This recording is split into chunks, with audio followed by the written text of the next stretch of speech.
Muy buenas noches, estimados participantes. Reciban una cordial bienvenida a nombre de nuestra institución ANDAP. En esta oportunidad hemos organizado un curso especializado, el Programa Nacional Aurora. Y en esta oportunidad nos va a acompañar nuestro ponente, el doctor José Iván Saravia Quispe, que a la fecha nuestro ponente se desempeña o es juez superior titular de la Sala Penal de Apelaciones especializada en delitos de violencia contra las mujeres y los integrantes del grupo familiar de Lima Este. Bien, doctores, para que esta sesión se desarrolle de manera dinámica, activa, pueden encender sus cámaras, aquellos que desean formular sus preguntas, también pueden realizarlo a través del chat o pueden alzar el icono de la mano, se les va a habilitar el audio a cada participante. Bien, doctores, recordarles que también las preguntas que deben formular deben ser preguntas específicas y concretas. Por participante se le va a permitir solamente una pregunta. También se les solicita estricto respeto a nuestro ponente. Está prohibido rayar la pantalla. Caso contrario, se les va a retirar de la sala Zoom.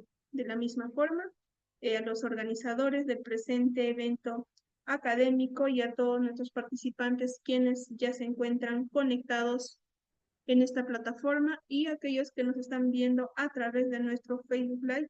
Muy buenas noches. Bien, doctor Iván, con ello podemos dar inicio a la sesión. Muchísimas gracias.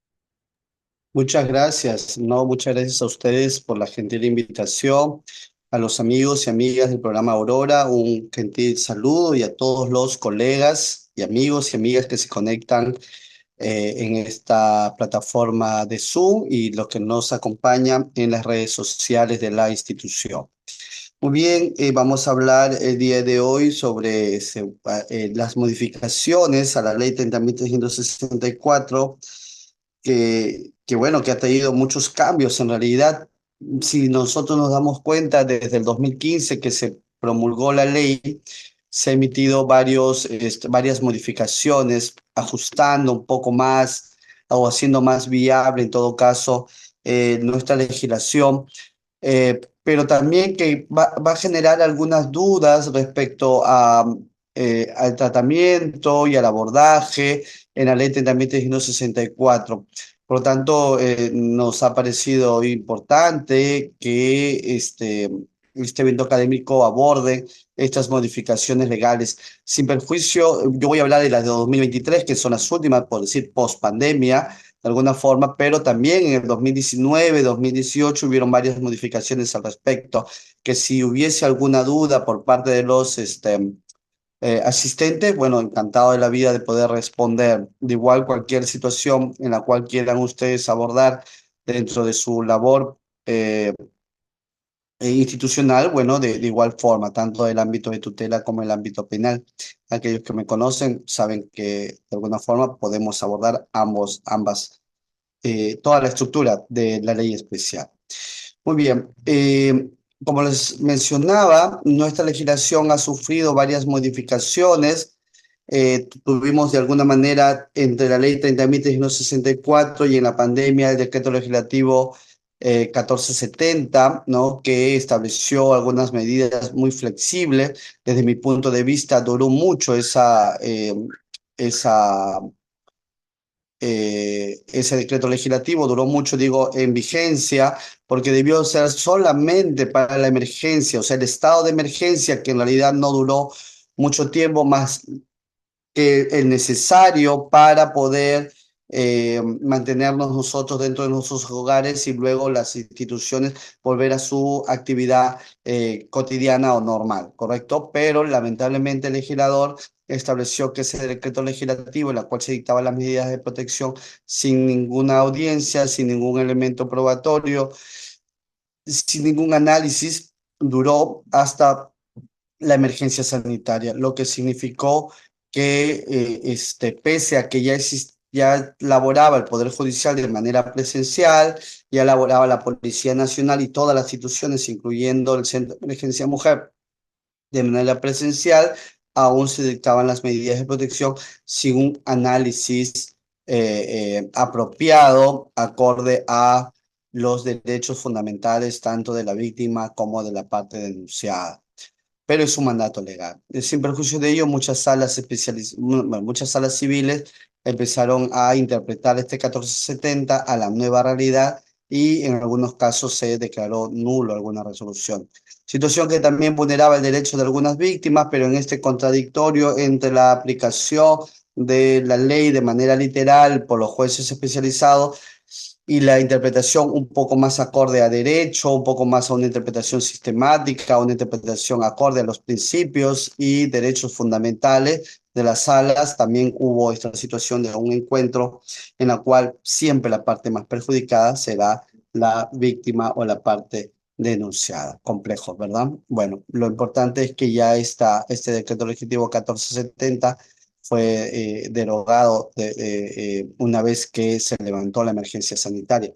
No requería una norma derogatoria porque ya la norma que la creó estableció su fecha límite, ¿correcto? Y era cuando se levantaba la emergencia sanitaria, que sucedió en marzo de 2023.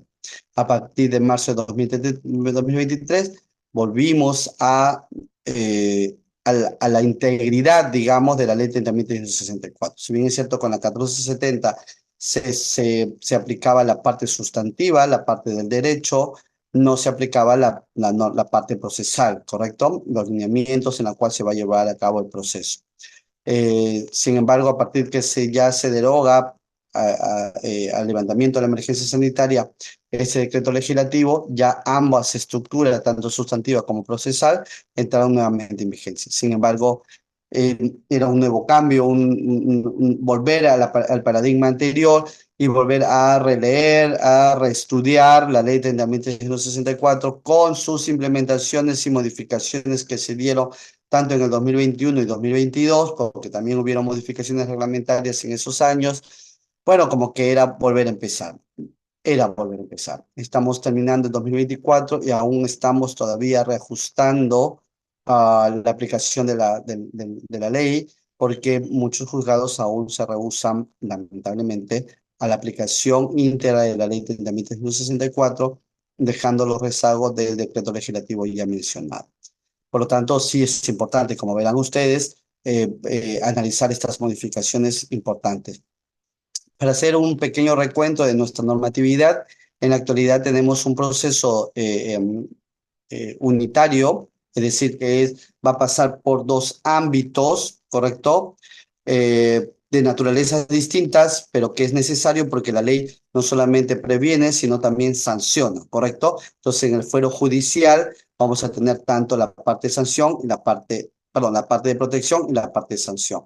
Y esta parte de sanción, una vez que culmine, sea en el Ministerio Público, sea en el Poder Judicial, retornará esa información al juzgado de familia para que haya una reevaluación del caso y se verifique si las medidas de protección continúan o van a cesar, ¿correcto? Ya en las modificaciones se han establecido que se levantan las medidas o cesan las medidas de protección cuando cesa el riesgo de la violencia. Por lo tanto, en la actualidad queda muy claro que la esencia o el centro de debate de todo proceso judicial para dictar una medida de protección es el riesgo de la víctima y no la vulneración, no, perdón, la verosimilitud del hecho denunciado, que son dos cosas muy distintas, ¿ok?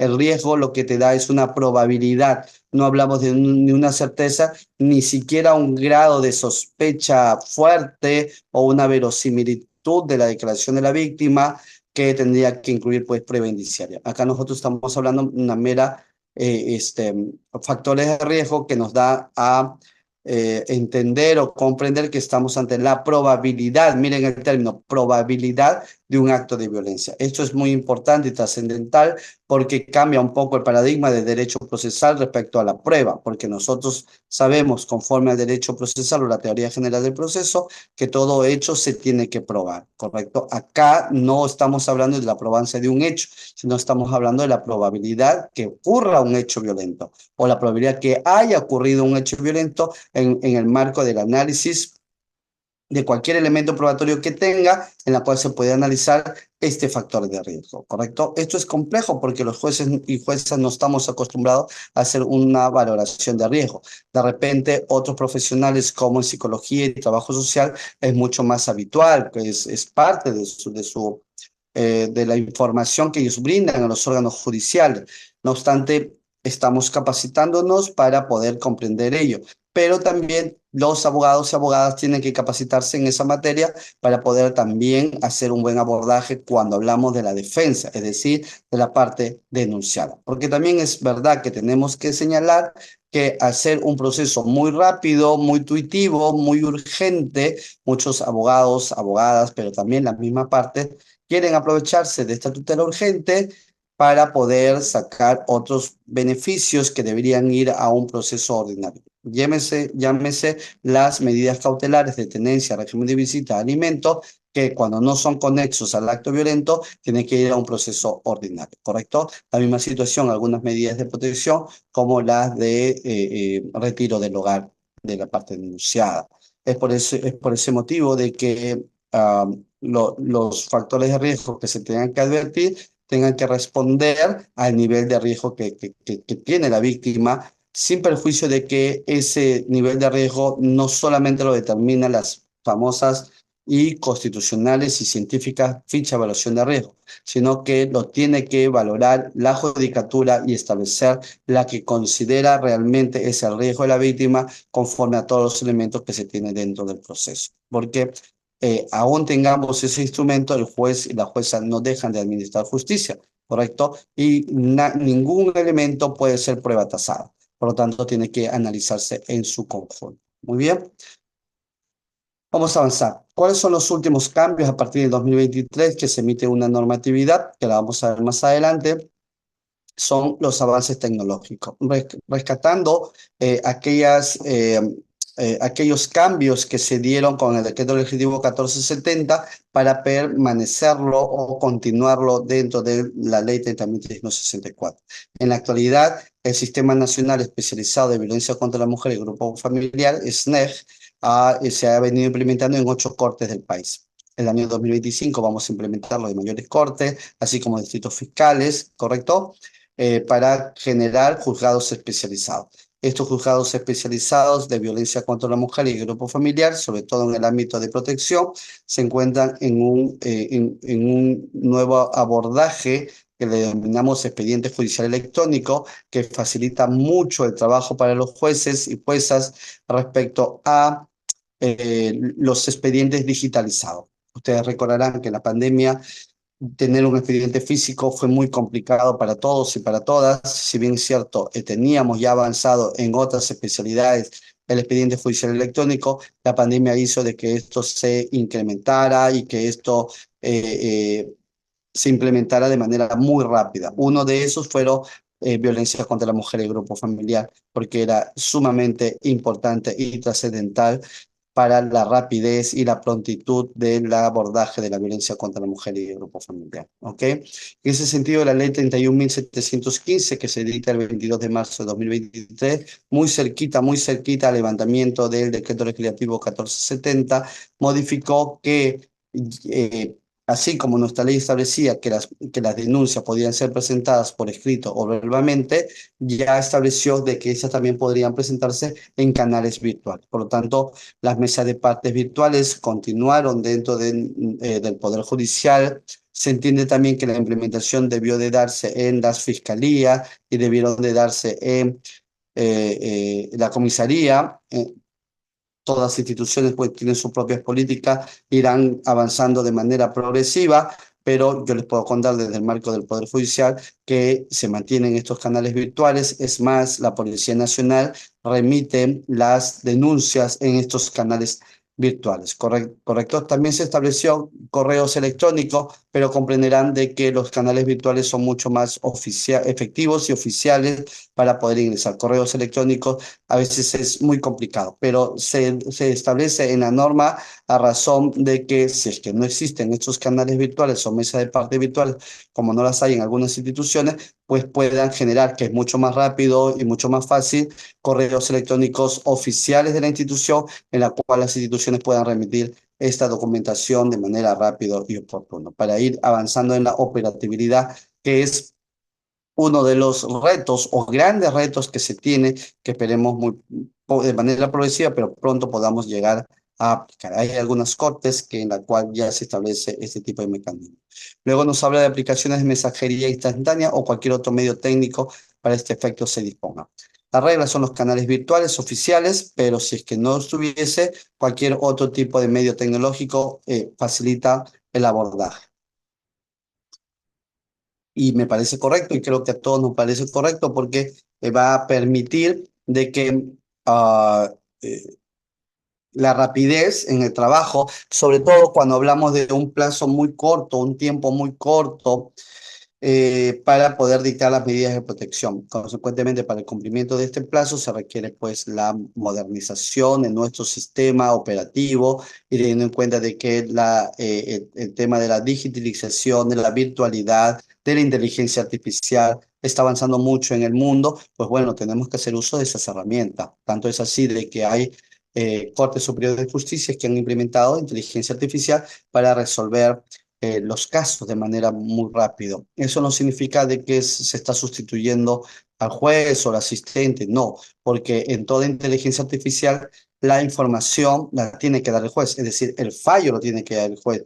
La inteligencia artificial lo único que hace es redactar. Nada más, redactar lo que el juez ha decidido, es decir, lo que a un juez le puede tomar 1 o 2 horas en redactar las partes, lo que dice la víctima, lo que dice el atestado policial, lo que dice el informe psicológico, bueno, esa redacción sale en segundos o pocos minutos, ¿correcto? Pero la decisión, la argumentación, la motivación siempre la realizará el juez de familia. En algún momento, esperemos nosotros que esa oralización que hace el juez al momento de dictar la medida de protección, la inteligencia artificial de la manera muy rápida pueda ya realizarlo, como se hace, por ejemplo, en las audiencias virtuales, en la cual se graba estas audiencias, el sonido se reproduce en el sistema, ¿correcto? Y eso se traslada a un documento, ¿ok?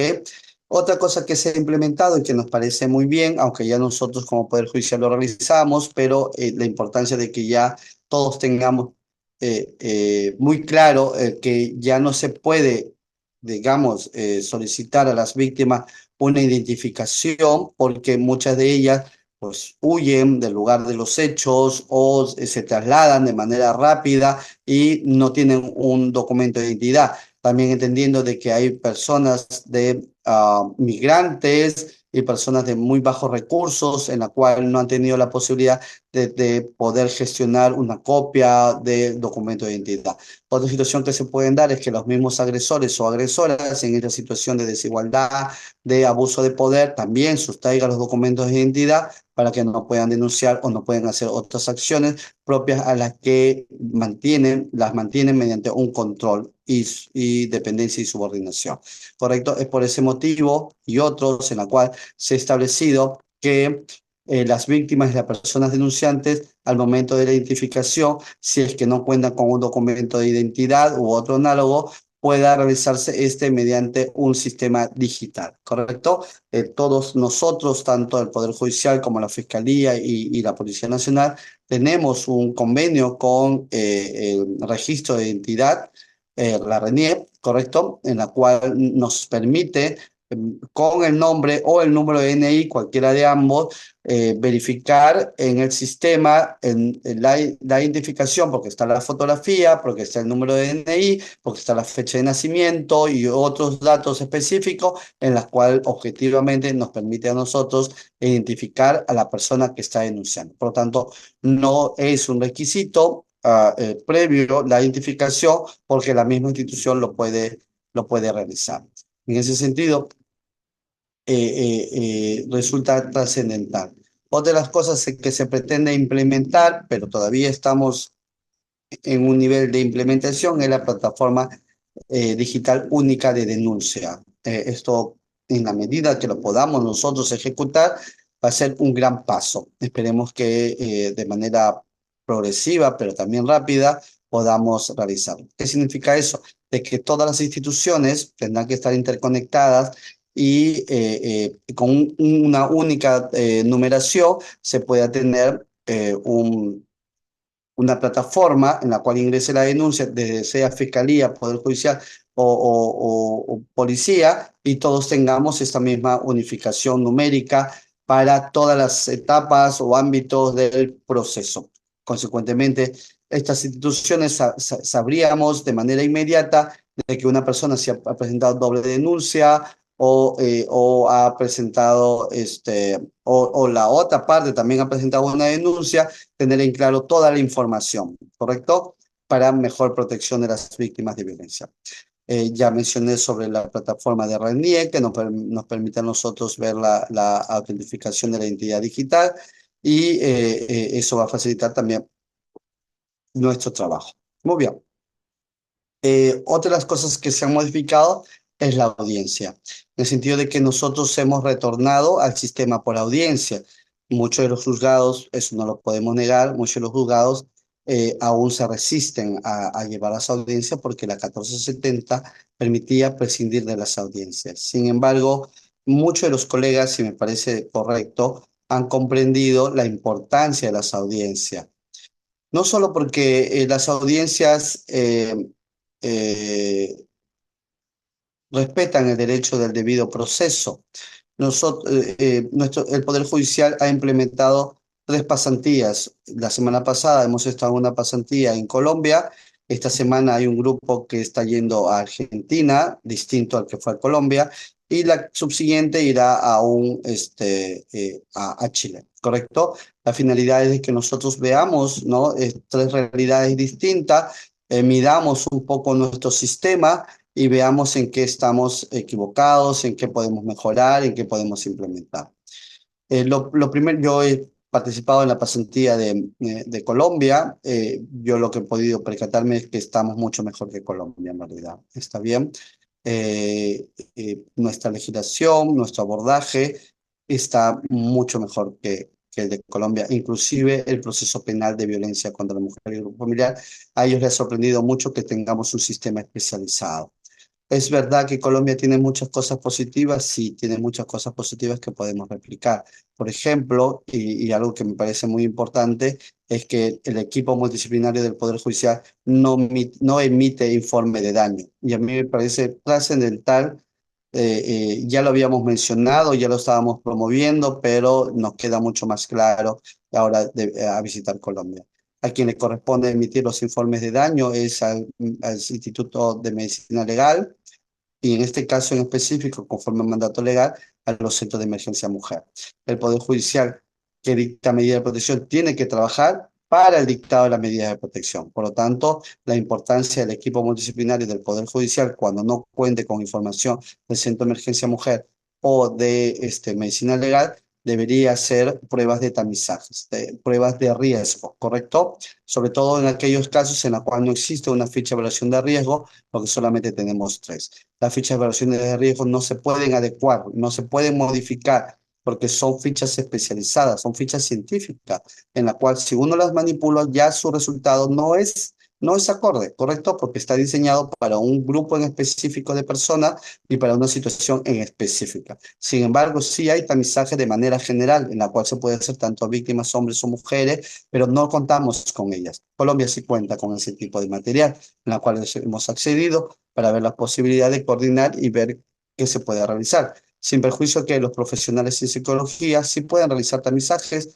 en general porque tienen el conocimiento específico para abordar cada caso con las fichas que científicamente, conforme a sus estudios, lo puedan aplicar, ¿correcto? Ese es algo que todavía no tenemos nosotros. Toda víctima de violencia que va por el Poder Judicial y no tiene esta ficha de tamizaje o no lo ha evaluado un profesional en psicología, ese profesional en psicología recoge la información, mediante un tamizaje da una conclusión. A diferencia de nosotros, en la cual el tamizaje que utilizamos tiene al costado cuánto numeración, qué puntaje va a tener y tiene al final cuál es la cuantificación, lo que ha resultado es que muchos abogados y malos efectivos policiales analicen la ficha y vean cuál es el resultado que va a dar y qué información puedo falsear si es que quiero un riesgo severo o un riesgo moderado. No es muy difícil porque tengo la cuantificación y tengo la tabulación.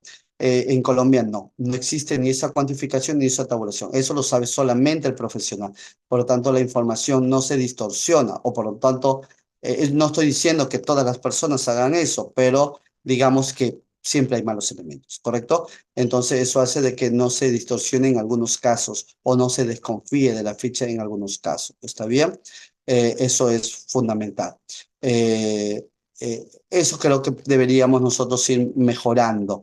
Las audiencias tienen un valor muy importante, tanto en Perú, claro, como en este caso en la práctica en Bogotá, Colombia y en todo Colombia. ¿En qué sentido? En de que para ellos es muy claro y muy trascendental tener información de la víctima y tener información del denunciado. Mucho se dice de que se puede vulnerar el derecho de la víctima a la no revictimización y la respuesta de Colombia es que no, porque la víctima no va a entrar en detalle respecto a los hechos violentos en la cual le corresponde al proceso penal, al igual que en Perú.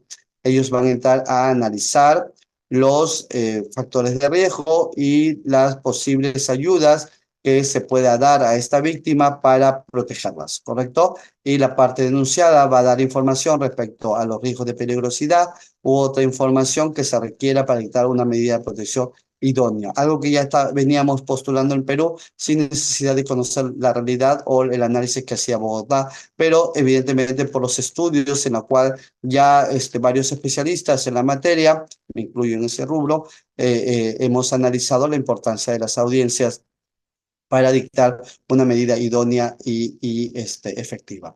A diferencia de Bogotá, Perú, en el caso de riesgo severo o severo extremo de víctimas de violencia mujer en pareja, se prescinde de las audiencias. En Bogotá, no.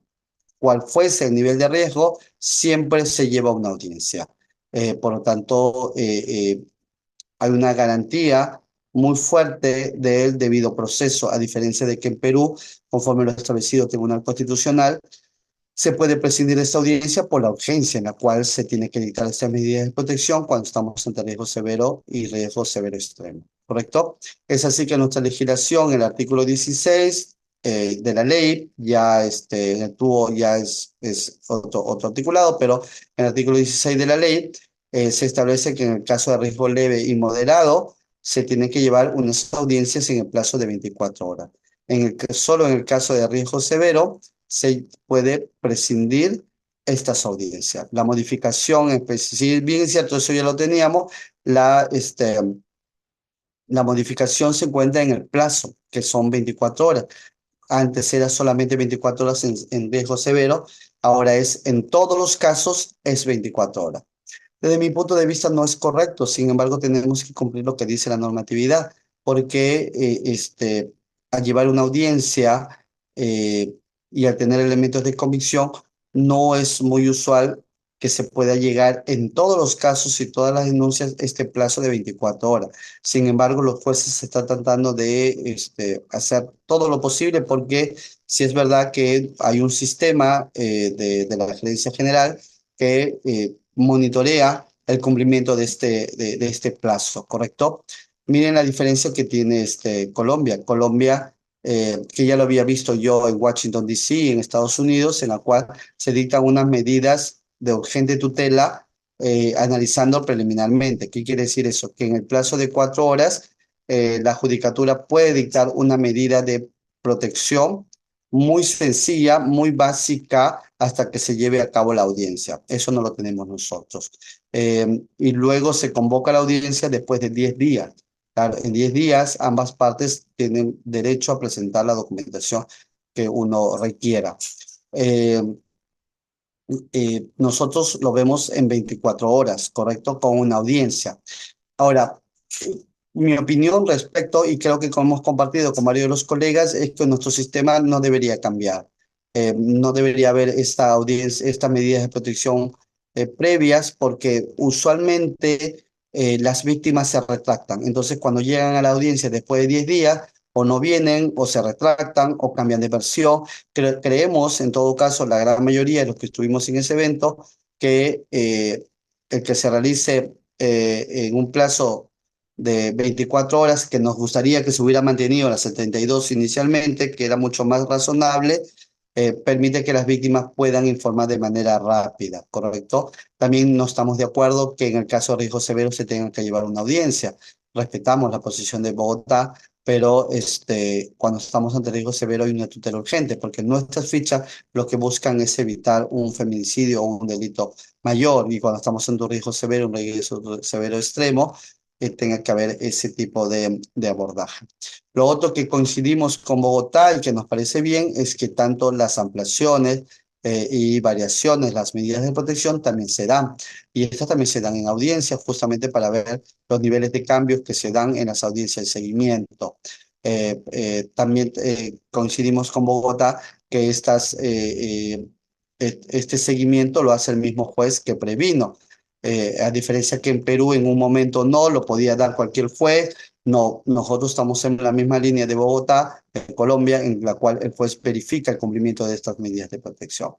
Algo muy importante que nosotros no tenemos, por ejemplo, es que ellos pueden disponer la detención de las víctimas, perdón, de los agresores que incumplen las medidas de protección entre 30 y 45 días. Nosotros tenemos esa facultad, pero no la utilizamos mucho. Lamentablemente, me comentan algunos colegas que las salas revocan estas decisiones, pero nosotros sí tenemos hasta 24 horas. Pero no se utiliza mucho porque tenemos muy arraigado este derecho y principio a la presunción de inocencia, ¿correcto? Aunque, como bien lo señala Bogotá, y yo coincido con eso, esta detención que se hace no tiene relevancia con la presunción de inocencia, porque hay otro delito que es desobediencia y resistencia a la autoridad. Esta es una sanción por incumplir el mandato que se ha otorgado y es una sanción mínima. Evidentemente se tiene que establecer con algún elemento de que la persona ha incumplido. En muchos casos se da cuando están en flagrancia delictiva, ¿correcto?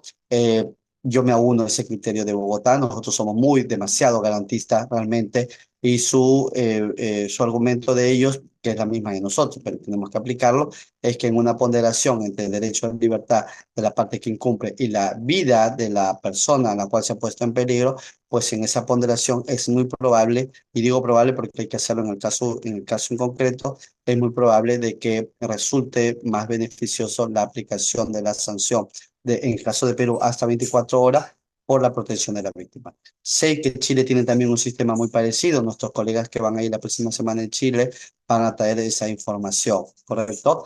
Bueno, en ese sentido, consideramos que efectivamente que se hagan las audiencias es muy efectivo. Lo que sí, de alguna manera, el tiempo de 24 horas es muy reducido para hacer un abordaje que permita. No obstante, estamos haciendo todo lo posible para cumplir con este plazo que se nos ha otorgado, ¿correcto? Muy bien.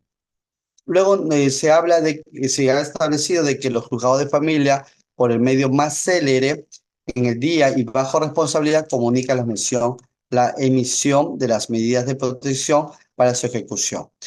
Lo que quiere decir es que se tiene que trasladar estas medidas de protección la Policía Nacional para que puedan realizar de manera inmediata su ejecución. Por ese motivo se han utilizado canales que faciliten el envío inmediato de las medidas para que la policía pueda sistematizarla y pueda iniciar un abordaje integral. Sabemos que hay dificultades entre ellos, entre ese tipo de trabajo, pero bueno, es la función que se le ha dado a la Policía Nacional. Luego también que se establezca la comunicación por el medio más célere a los sujetos procesales. Ese es el motivo por el cual las medidas de protección probablemente lleguen a un WhatsApp o lleguen a un correo electrónico y están válidamente, digamos, puesto en comunicación.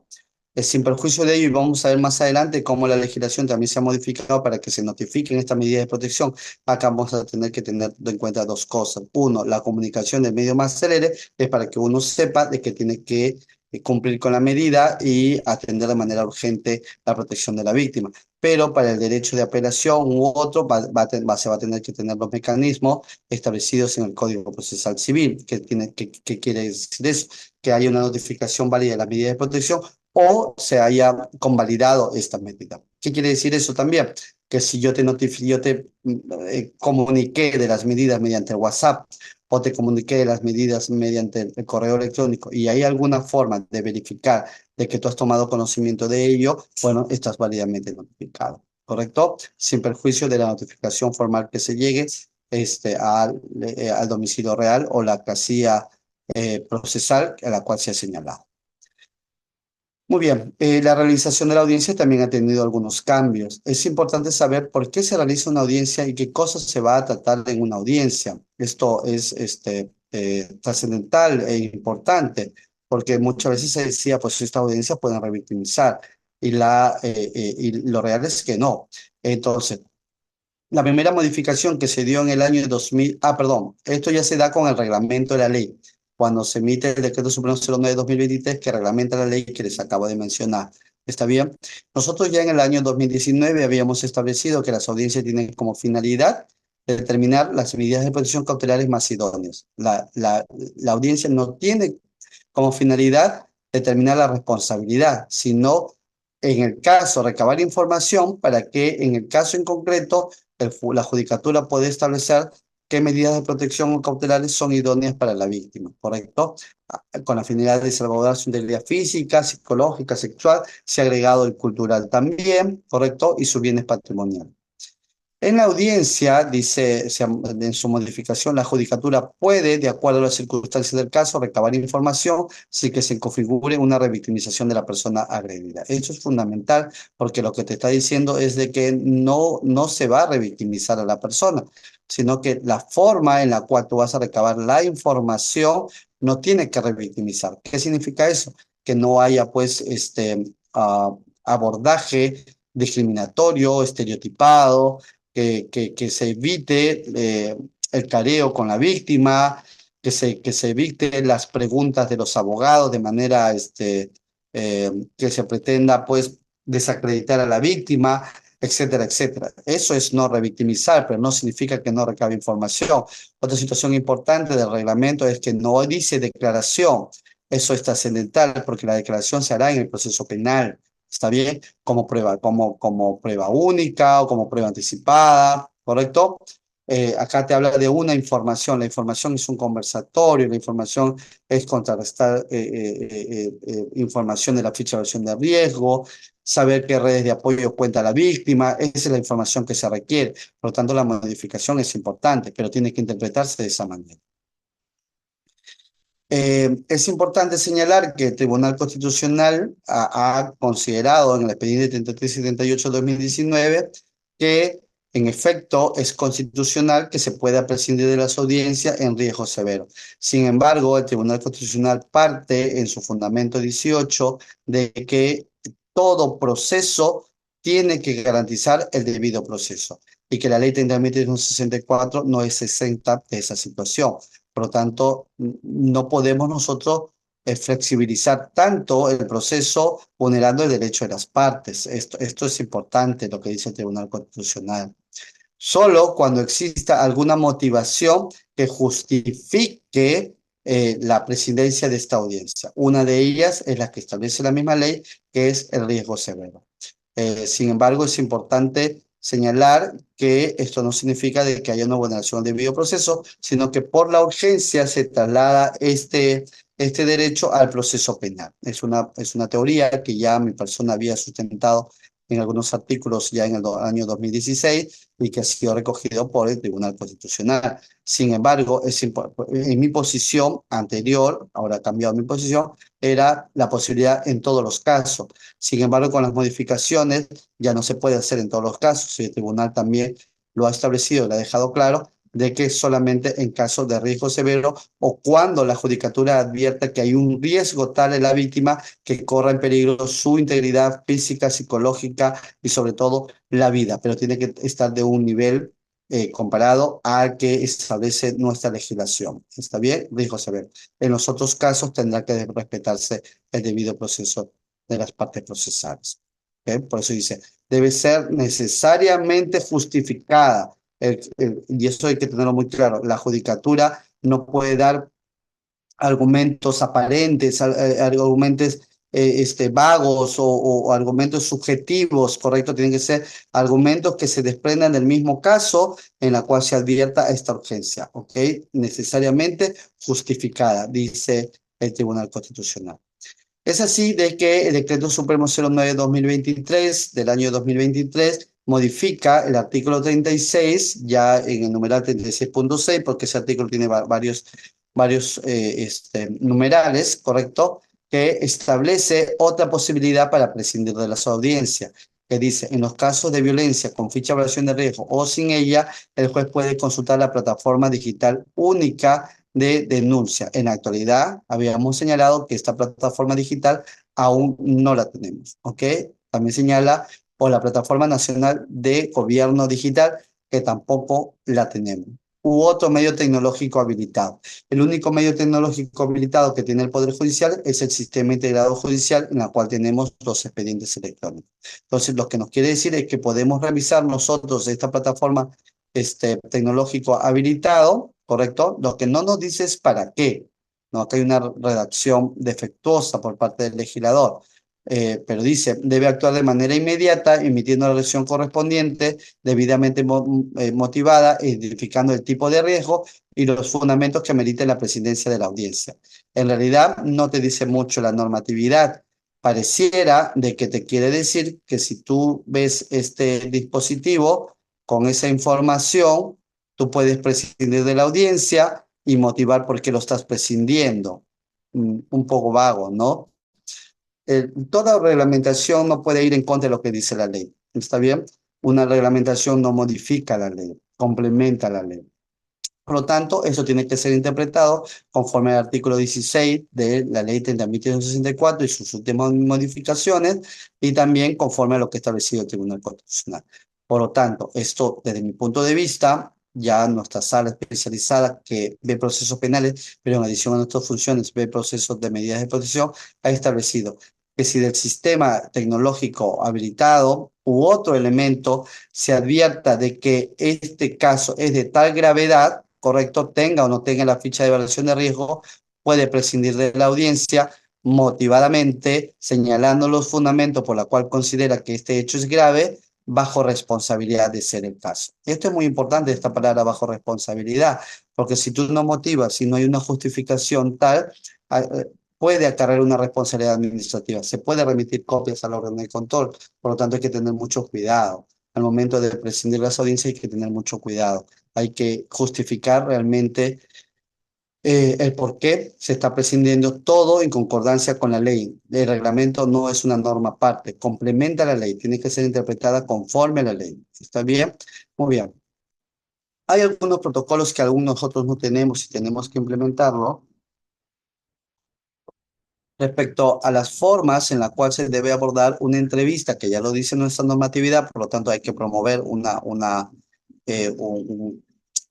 protocolo para entrevistas en víctimas de violencia para las medidas de protección, en la cual establece cosas muy importantes, como por ejemplo la corroboración con la víctima de la narración de los antecedentes y situación de riesgo. Yo les voy a comentar algo que nos ilustró de alguna forma una jueza de familia, en la cual llegó un caso de medidas de protección, un caso emblemático, un caso, digamos que emblemático en el sentido de que publicitado, si nos podemos decir así, porque son personas conocidas o personas, entre comillas, famosas, ¿correcto? Entonces, ella consideró citar a una audiencia pese a que era un riesgo severo. Muy interesante. En ese sentido, nosotros vimos la audiencia porque este sistema pues, nos permite grabar las audiencias y tuvimos la oportunidad de ver las audiencias en la sala.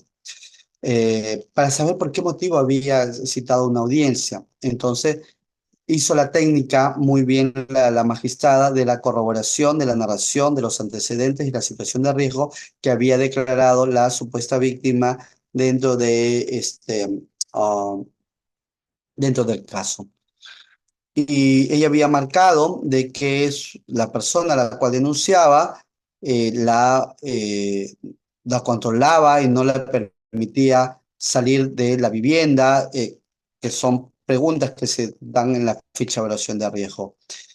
Y la pregunta era a razón de que habían indicado ambos de que ya no, que ellos no conversaban, no dialogaban, eh, que todo lo establecían mediante sus abogados. Entonces causó curiosidad lo que se había marcado en la ficha, si es que habían referido de que ellos no conversaban, no dialogaban, no vivían juntos hace muchos años, ¿correcto? Y se le preguntó por ello. Y ella respondió de que ella había indicado eso porque cuando convivía con él, eso había pasado. Y se le preguntó hace cuánto tiempo pasó eso, hace 10 años, ¿no? Y se le dijo de que la ficha recababa elementos de información de un año. ¿Correcto? Y ella mencionó de que eso no le había informado el efectivo policial. Claro, es que hay que reconocer también que los efectivos policiales no son personas especializadas para recabar una información, simplemente van a recoger lo que diga la víctima. No necesariamente va a hacer precisiones a la recolección de esa información. Ahí me trae nueva colación de cómo se realiza en Colombia, que son los profesionales en psicología quienes recaban la información y ellos mismos llenan el tamizaje. Y con esa información llegan a conclusiones importantes respecto al real riesgo de la víctima. ¿En qué medida cuál sería más efectivo? Habría que repensar. O en todo caso, habría que preparar a efectivos policiales para ese abordaje. ¿Ok? Habría que ver, replantearnos esa situación. Hay que ver. Muy bien. También nos dice, este protocolo lo he sacado de México. México sí tiene, todavía nos falta evolucionar. Otros países tienen más, tienen cosas muy importantes. Nosotros hemos avanzado en algunos casos, en algunas circunstancias y en otros países. Por ejemplo, la entrevista se tiene que evitar repetir preguntas que ya se tiene información o que la víctima ya ha relatado, como por ejemplo, si ya se cuenta con un informe del Centro de Emergencia Mujer en la cual se han narrado los hechos, ya no es necesario esa narración de hechos. Si es que ya hay una corroboración con los factores de riesgo en el Centro de Emergencia Mujer, estos tampoco no deberían repetirse, ¿correcto? A no ser que haya que precisar algún punto que no le queda claro a la judicatura. Entonces, eso ya hay que evitarlo. Muy bien. Eh, ok. Otra cosa que puede indagar la judicatura. Miren cómo en este protocolo no te dice cuéntame sobre esos hechos, si te violentó, cómo te violentó, eso le corresponde a otro fuero. Por ejemplo, nos dice, indague si la víctima tiene o puede conseguir recursos económicos, bienes necesarios para la satisfacción de sus necesidades y para la consecución del proceso. ¿Qué quiere decir? Está recabando factores de protección, ¿ok? Con quién puede contar, con qué familiares tiene cerca para dictar una medida de protección más allá de la literalidad de lo que dice la ley, sino también medidas sociales, medidas de redes de apoyo, que muchas veces las propias víctimas saben y cuentan y que pueden ser comprometidas por mandato judicial o darle respaldo al mandato judicial. Otra, por ejemplo, pregunte a la víctima si cuenta con alguna persona, institución o organización que pueda apoyarla. ¿Ya ves? Eso no es revictimizar, eso es recabar información valiosa. Solicite los datos de contacto de la red de apoyo de la víctima, nombre completo, dirección, teléfono, relación con la víctima, para poder establecer una resolución correspondiente. Muy bien. Voy a responder algunas preguntas y luego voy continuando porque he visto que son varias preguntas que se han realizado. Ok, muy bien. Saludos para todos. Doctor Pascual nos dice, bajo la probabilidad de riesgo y si valorar de manera integral el riesgo y menos aplicar la idoneidad de razonabilidad se puede retirar el agresor de su domicilio. Es una muy buena pregunta. En la actualidad, desde mi punto de vista, la labor del juez, para eso es un juez, tiene que establecer la probabilidad de riesgo, como bien se ha señalado, pero se tiene que valorar de manera integral el riesgo. No se puede de alguna forma solamente establecer esa probabilidad en el tamizaje que tenemos nosotros abordado, sino la función del juez no sería la del juez. Algo que nos ha sorprendido mucho, me gusta es comentar sobre la pasantía porque permitirnos ver una realidad u otra nos permite también crecer. En Bogotá, las medidas de protección no lo dicta un juez, lo dicta un comisario de familia, que no es un efectivo policial, es un abogado o abogada que está preparado en derecho, o sea, pero en derecho en la especialidad de violencia. Ellos no trabajan con la violencia de género, ellos solamente trabajan con la violencia familiar. La violencia de género lo ve otra institución, ¿está bien? Pero lo ven ellos. Esta abogada, que es una comisaria, que así se le denomina, hemos llegado a la conclusión que tiene mucho más poder que un juez y analiza, voy a ser muy sincero, mucho mejor que muchos jueces, ¿ok? Y no somos los únicos que lo decimos, hemos conversado con jueces de familia de Bogotá y ellos tienen la misma impresión, ¿no? De que están preparados. Claro, la diferencia entre el juez de familia de Bogotá y el juez de familia que dicta medidas de protección es que nosotros estamos especializados. Eso es lo que les sorprende a ellos, ¿no? Acá en Perú no pasaría esa situación que un ente administrativo administra jurisdicción. Allá en Bogotá sí tienen esa posibilidad dentro del marco de su constitución. Nosotros no la tenemos, nuestra constitución no lo permite. ¿Está bien? Entonces sí debe de valorarse de manera integral, ¿no? Y aplicar la idoneidad y la razonabilidad, sobre todo la razonabilidad y la proporcionalidad, que es un criterio para establecer, es más, es un principio. México, al igual que Costa Rica, analizan el riesgo y las medidas de protección. O sea, la medida que se va a dictar, como el retiro del hogar, tiene que ser proporcional al riesgo que se ha encontrado. Si el riesgo que se ha encontrado, la única solución para disminuir o desaparecer ese riesgo, ese retiro del hogar, es el que se va a establecer. Yo sé por algunos colegas que, al igual que el programa Aurora en su oportunidad, no sé si ahora es así, siempre han buscado que la medida es el retiro del hogar, ¿correcto? El doctor Cristian Hernández, a quien lo estimo mucho, no sé su apreciación en la actualidad, pero en su oportunidad, en las clases que yo he podido participar como discente, siempre le he escuchado de que la regla es el retiro del hogar.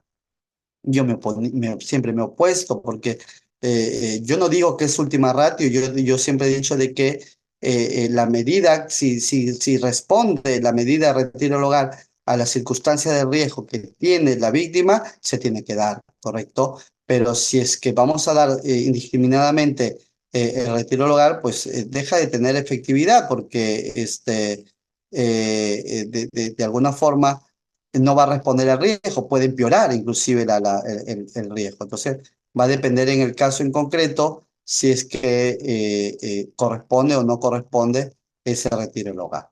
¿Ok? Muy bien, tengo otra pregunta, si me ha pasado. Ok, ya está. Muy bien.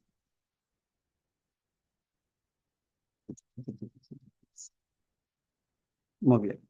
Tenemos otro. La doctora Soria nos dice, por favor, a los organizadores si pueden otorgar diapositivas del ponente. Sí, las diapositivas se les va a otorgar, doctora Zoira, no se preocupe, es parte del evento. La doctora Giovanni nos dice, ante el incumplimiento de las medidas de protección por parte del agresor, muy al margen de la investigación por delito de desobediencia y resistencia a la autoridad, el juez como medida coercitiva puede disponer la detención del agresor por 24 horas, hasta 24 horas. No es por 24 horas o más, sino hasta 24 horas. Y sí lo puede otorgar, no solamente la detención hasta 24 horas, sino también puede otorgar multas, ¿ok? ¿Cuál es la problemática en Perú? Que cuando un juez dispone la detención hasta 24 horas, pueden presentarse habeas corpus, ¿correcto?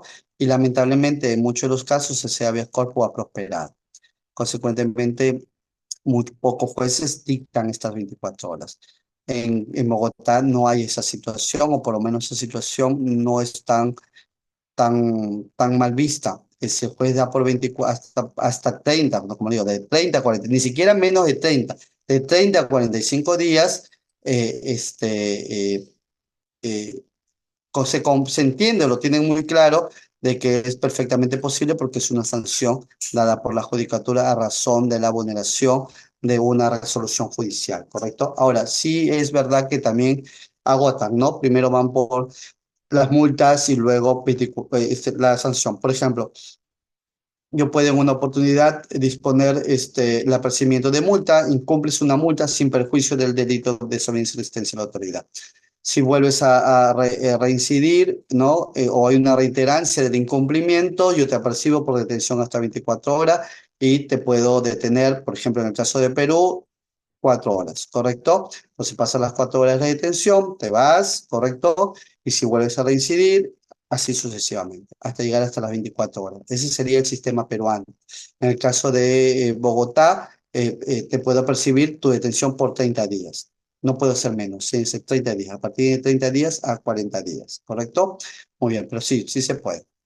La doctora Carmen nos dice, doctor, ¿por qué muchas veces no se le notifica las medidas de protección a las víctimas? Ok, las medidas de protección tienen que notificarse a ambas partes. Lo que se busca es el medio más célebre, porque la víctima si corre un riesgo, lo lógico es que lo tenga lo más pronto posible para que en cualquier tipo de ataque pueda ir corriendo a la Policía Nacional o cualquier efectivo policial.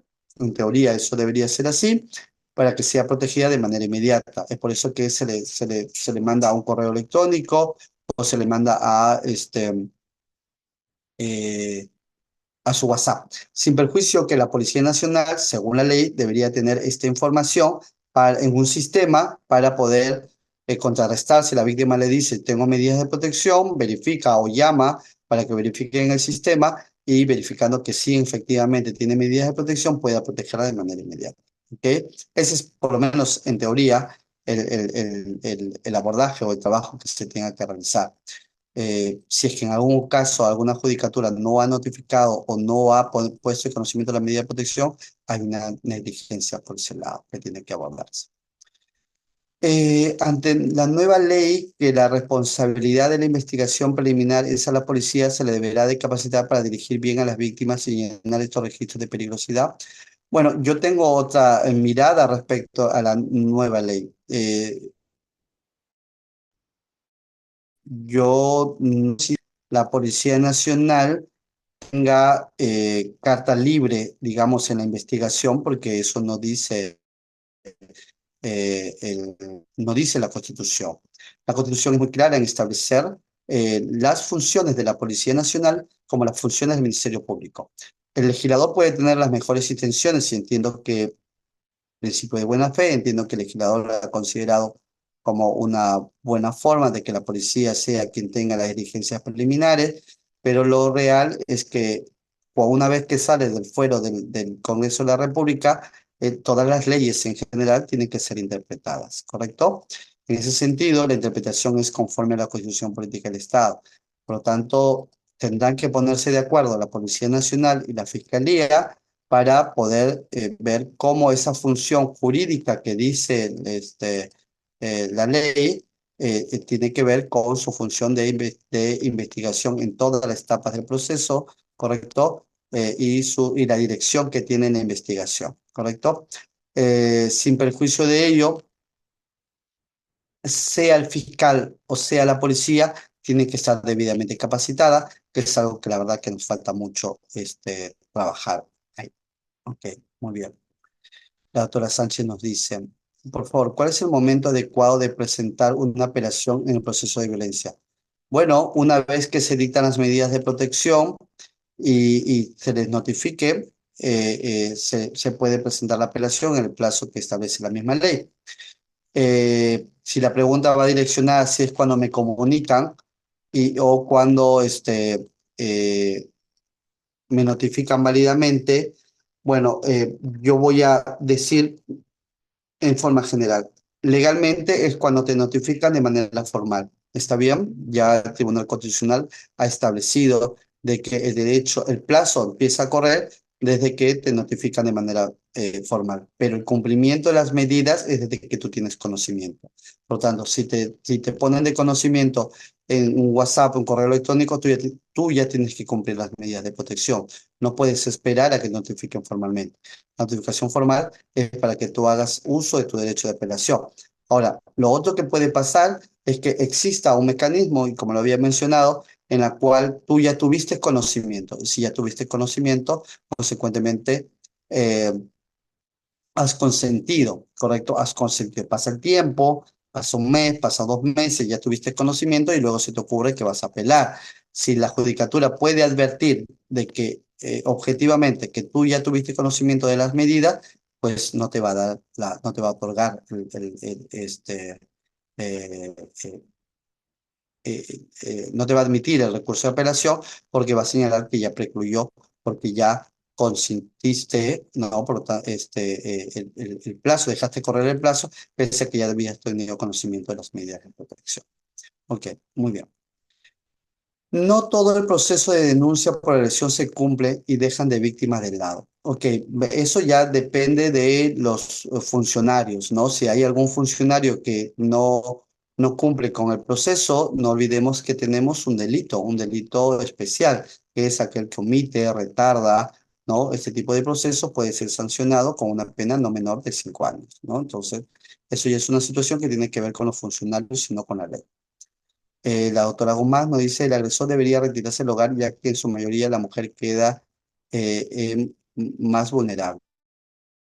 Eh, eh, en caso de que en esa tenga como resultado el retiro del hogar, bueno, sí, claro, no se va a retirar a la mujer, tiene que retirarse al varón, por las mismas circunstancias que se indica, porque la mujer quede en mayor vulnerabilidad. Ahí estamos de acuerdo. Lo que estamos discutiendo es, para no vulnerar el derecho de las partes, en qué caso se tiene que dar o no. Y ahí tiene que responderse a los factores de riesgo de la víctima. ¿Ok? Eso es lo que se ha discutido. Evidentemente que si la orden es el retiro del hogar, quien se va a retirar es el agresor. Ahí estamos de acuerdo. Bueno, eso lo va a informar doctora María la parte que está en la organización. Como adquieren la diapositiva y el video, bueno, lo va a resolver la organización. Últimas preguntas. Si una persona quiere denunciar la violencia que sufre su hermana y se persona a la fiscalía contra la mujer del grupo familiar de otro distrito, la fiscalía puede aceptar la denuncia o la dirige hacia el distrito donde vive la agraviada. Ok, buena pregunta. La fiscalía es una fiscalía penal, por lo tanto tiene una competencia establecida en el Código Procesal Penal y el Código Procesal Penal establece que las denuncias se investigan en el lugar donde se realizaron los hechos, ¿correcto? Entonces, la fiscalía podría recabar la denuncia de manera eh, eh, rápida, digamos, rápida, pero la va a derivar a la fiscalía que corresponde. En algunos casos, la fiscalía no lo va a aceptar y les va a orientar a que vayan a la fiscalía que corresponde, porque eso dice el Código Procesal Penal, y ellos solamente reciben noticia criminis. ¿Está bien? Yo recomendaría más bien que puedan ir a un juzgado de familia, ¿correcto? O en todo caso a la policía, que ellos sí pueden recibir la denuncia y tramitarla para dictar las medidas de protección. Y una vez dictadas las medidas de protección, pondrán de conocimiento a la fiscalía que corresponde, es decir, a la fiscalía donde se originó el hecho delictivo. Muy bien. Los agresores casi nunca obedecen las medidas de protección. En el Perú casi nadie cumple una resolución judicial. Por eso es que las ejecuciones son muy latas, son muy eh, complejas, o sea, duran mucho más. Eso es una realidad de todos los peruanos, no solamente los agresores. Es por ese motivo que se demora mucho en ejecutar, ¿no? Y las personas en Perú tenemos muchas garantías. Nuestros derechos se nos protege mucho, ¿correcto? Tenemos instancias que agotar, inclusive podemos ir a una vía constitucional, etcétera, etcétera, a diferencia de otros países en la cual no sucede. Colombia también es un país en el cual se protegen mucho las garantías de los seres humanos, pero es una verdad en general que ni siquiera el Estado cumple con lo que se ordena en el Poder Judicial, por eso que tenemos que eh, establecer otro tipo de delito para el incumplimiento de las resoluciones judiciales. ¿Es lamentable? Sí, es lamentable. Eso es parte de una cultura, de una educación, de otros países más desarrollados que nosotros en educación, sí la tienen. ¿Ok? Muy bien. ¿Y qué hay de aquellas mujeres que hacen abuso de su género y hacen denuncias, calumnian y defienden y llaman agresor denunciado? Bueno, en efecto, nadie dice que no hay la posibilidad de algunas personas, en general, sean hombres y mujeres, que hacen abuso de la ley, en general. Por ese motivo es el juzgador quien tiene que analizar en el caso en concreto la ley, ¿correcto? Esa es la etapa que estamos pasando en la actualidad. Yo recuerdo mucho en la época en la cual se utilizaba mucho el amparo, aquellos que son abogados y abogadas, no sé si todos lo son, por la forma como preguntan, los abogados no preguntamos así en realidad, en la cual se hacía abuso del amparo. Y el Tribunal Constitucional estableció que el amparo era residual. En la actualidad estamos en esta situación, porque la ley, si bien es cierto, eh, debe proteger a las víctimas, sean hombres o mujeres, y tanto hombres o mujeres también han hecho abuso de esta situación. En ese sentido, se está haciendo más meticuloso, en la cual se tiene que establecer correctamente si estamos ante un conflicto, si estamos ante una violencia en sí, y para hacer un filtro mucho más, más exhaustivo. Eso va a ser progresivo, evidentemente, eso dado pues a las circunstancias que se están presentando en la actualidad. Muy bien. Cuando existe denuncia de violencia y la víctima por miedo a retirar la denuncia no asiste a formalizar, ¿qué sucede en este caso? Ok. Si es por juzgado de familia, el juzgado de familia igual se va a pronunciar.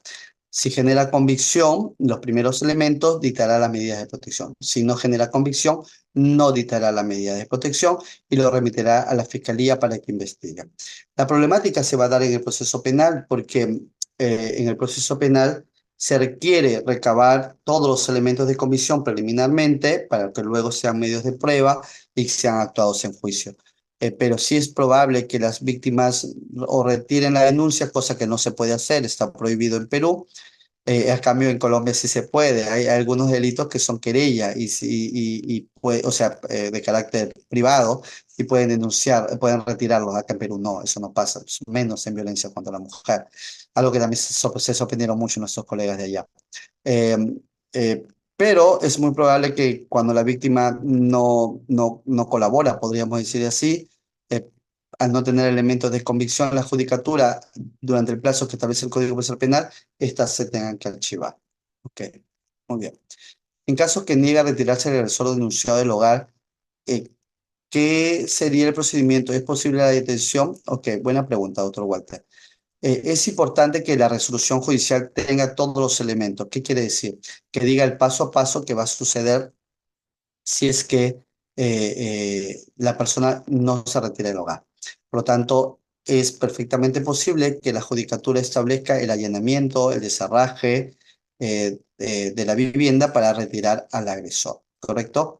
Lo otro que puede pasar es que aún estando el desarraje y el allanamiento, igual incumpla. Si a la persona ya se le comunicó de las medidas de protección, ¿correcto?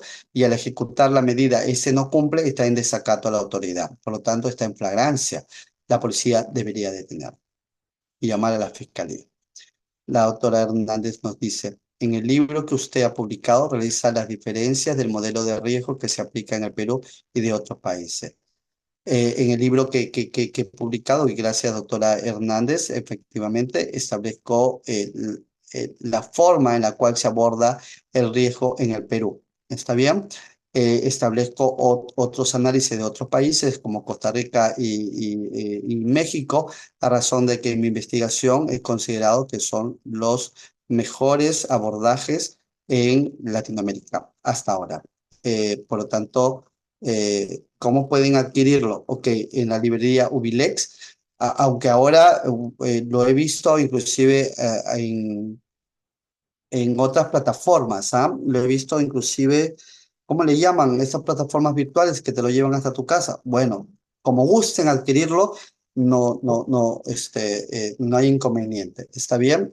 Lo pueden googlear con mi nombre, ponen libro o ponen Ubilex y mi nombre y lo van a encontrar. La denominación del libro, bueno, lo voy a decir al final, pero yo tengo uno acá que me lo he quedado, que es Manual Operativo de las Medidas de Protección en el Proceso de Violencia contra la Mujer y el Grupo Familiar. ¿Ok? Al final lo voy a volver a repetir, no se preocupe. La autora Urbina, con ella acabo, por favor. Por internet. Hay muchas librerías que lo están vendiendo por internet, libros, estimados y estimados doctores. Yo no vendo libros. Pero la editorial es Ubilex, ¿ok? Voy a buscar el número para que se contacte con Ubilex y ellos también los pueden llevar a sus domicilios a nivel de provincia y todo lo demás. Ok, muy bien. La mayoría de resoluciones de medidas de protección en favor de la gravedad no contienen orden de cerraje, ningún allanamiento. ¿Qué hacer? Ah, ok, sí, lamentablemente. Debería hacerse así porque la ley establece que esas medidas tienen que ser ejecutables y a veces no se realiza.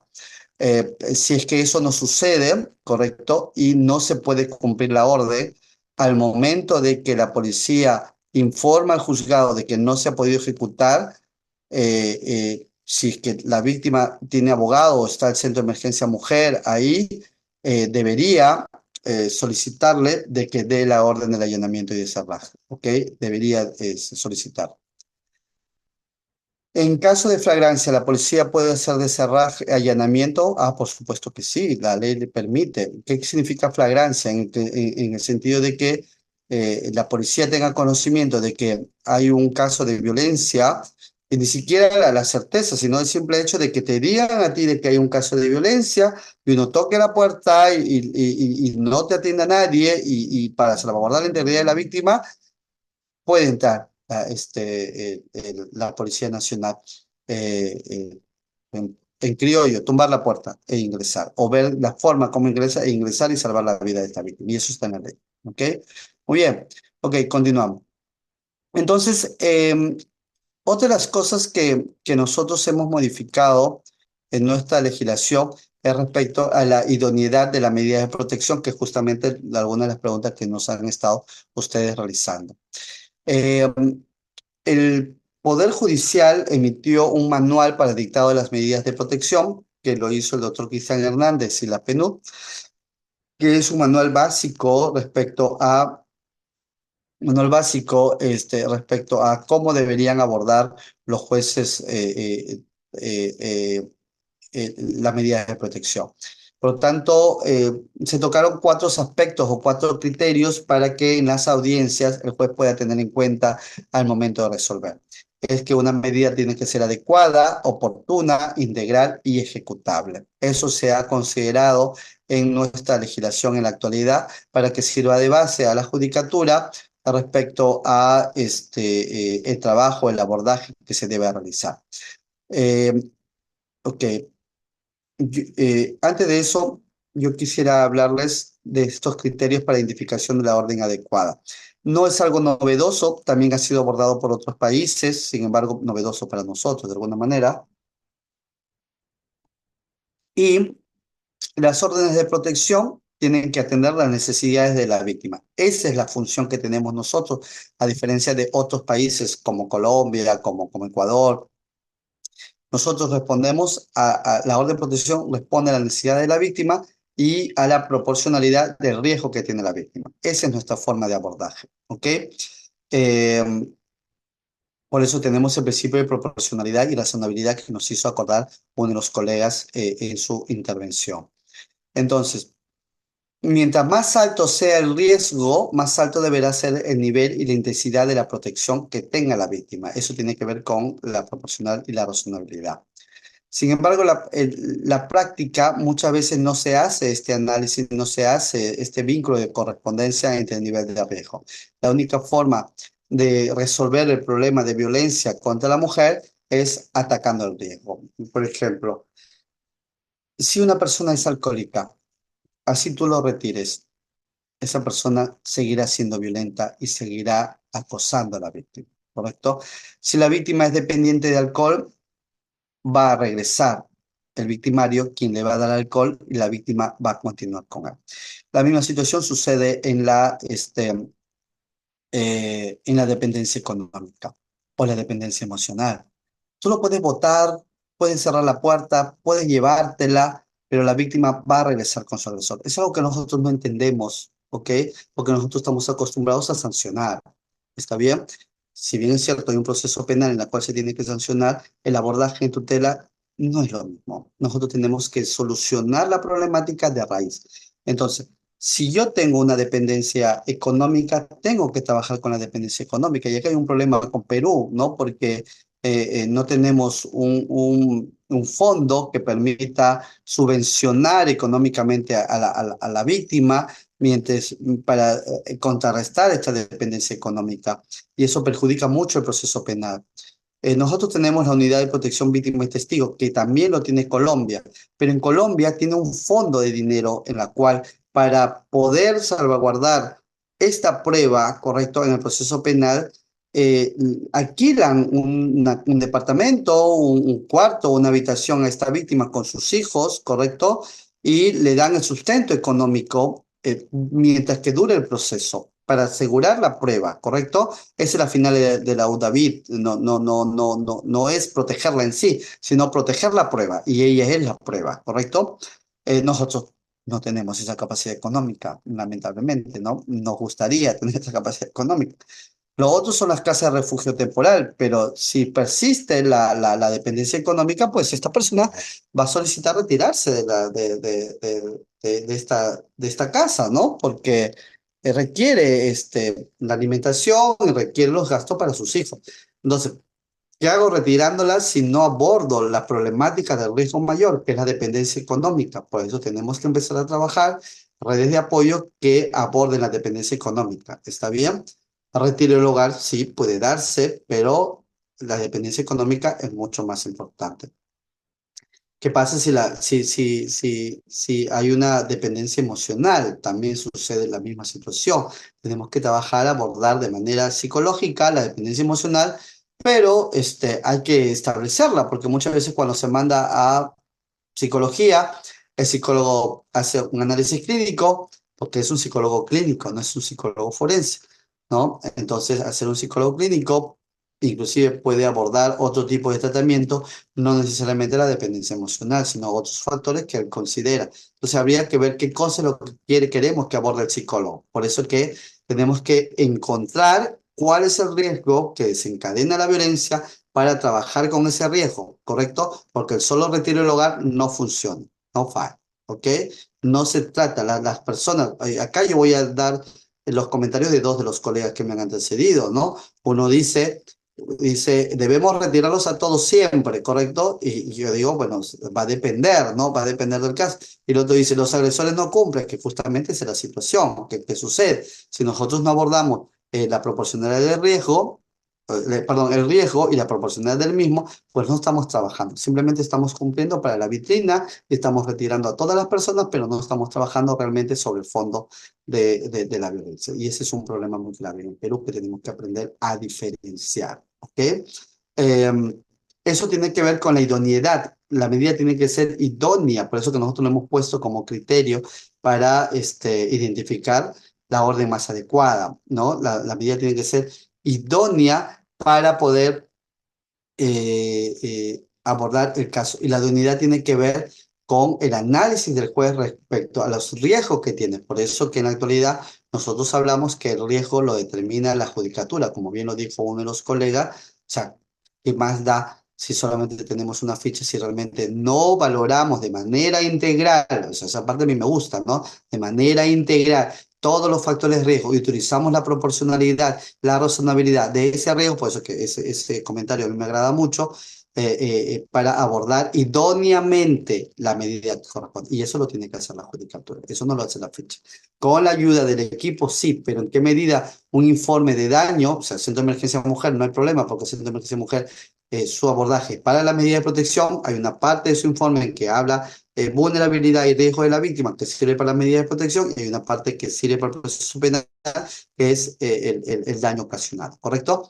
El Poder Judicial de manera urgente debería trabajar la vulnerabilidad y el riesgo que sirve para la medida de protección y dejar al Centro de Emergencia Mujer y al Ministerio Público que hagan el abordaje correspondiente, porque si empezamos a diferenciar nuestras funciones, menos vulnerabilidad vamos a ocasionar, lógicamente, ¿no? Ok, muy bien, entonces esto es importante.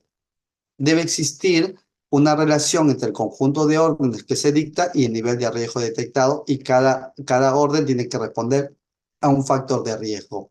¿Por qué es necesario eso? Porque esto es como una clínica en la cual el médico detecta tu riesgo de salud, ¿correcto? Y te da una medicina para cada riesgo.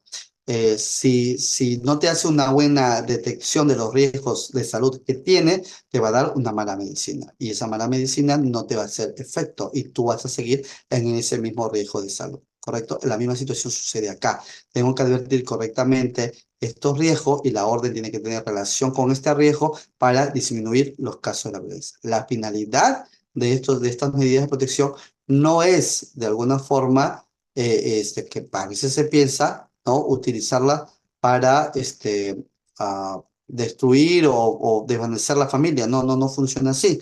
Lo que se trata es que esos factores tengan que justamente disminuir para que la familia se reconstruya. Si la familia ya no tiene solución por comportamientos estereotipados, porque la parte agresora no quiere cambiar su comportamiento, sus impulsos, sus arranques de ira, etcétera, etcétera, bueno, tendrá que buscarse otro tipo de salida, porque ya es una familia que no puede reconstruirse. En el caso de la víctima mujer y la violencia basada en género, lo que se tiene que disminuir son los estereotipos de género. Por lo tanto, el abordaje del psicólogo clínico no es cualquier tipo de abordaje, sino es el abordaje de construir para construir un nuevo pensamiento del agresor, ¿correcto? Pero también puede ser una agresora para eliminar ese estereotipo de género, porque la raíz de la violencia es justamente la imposición de esos estereotipos.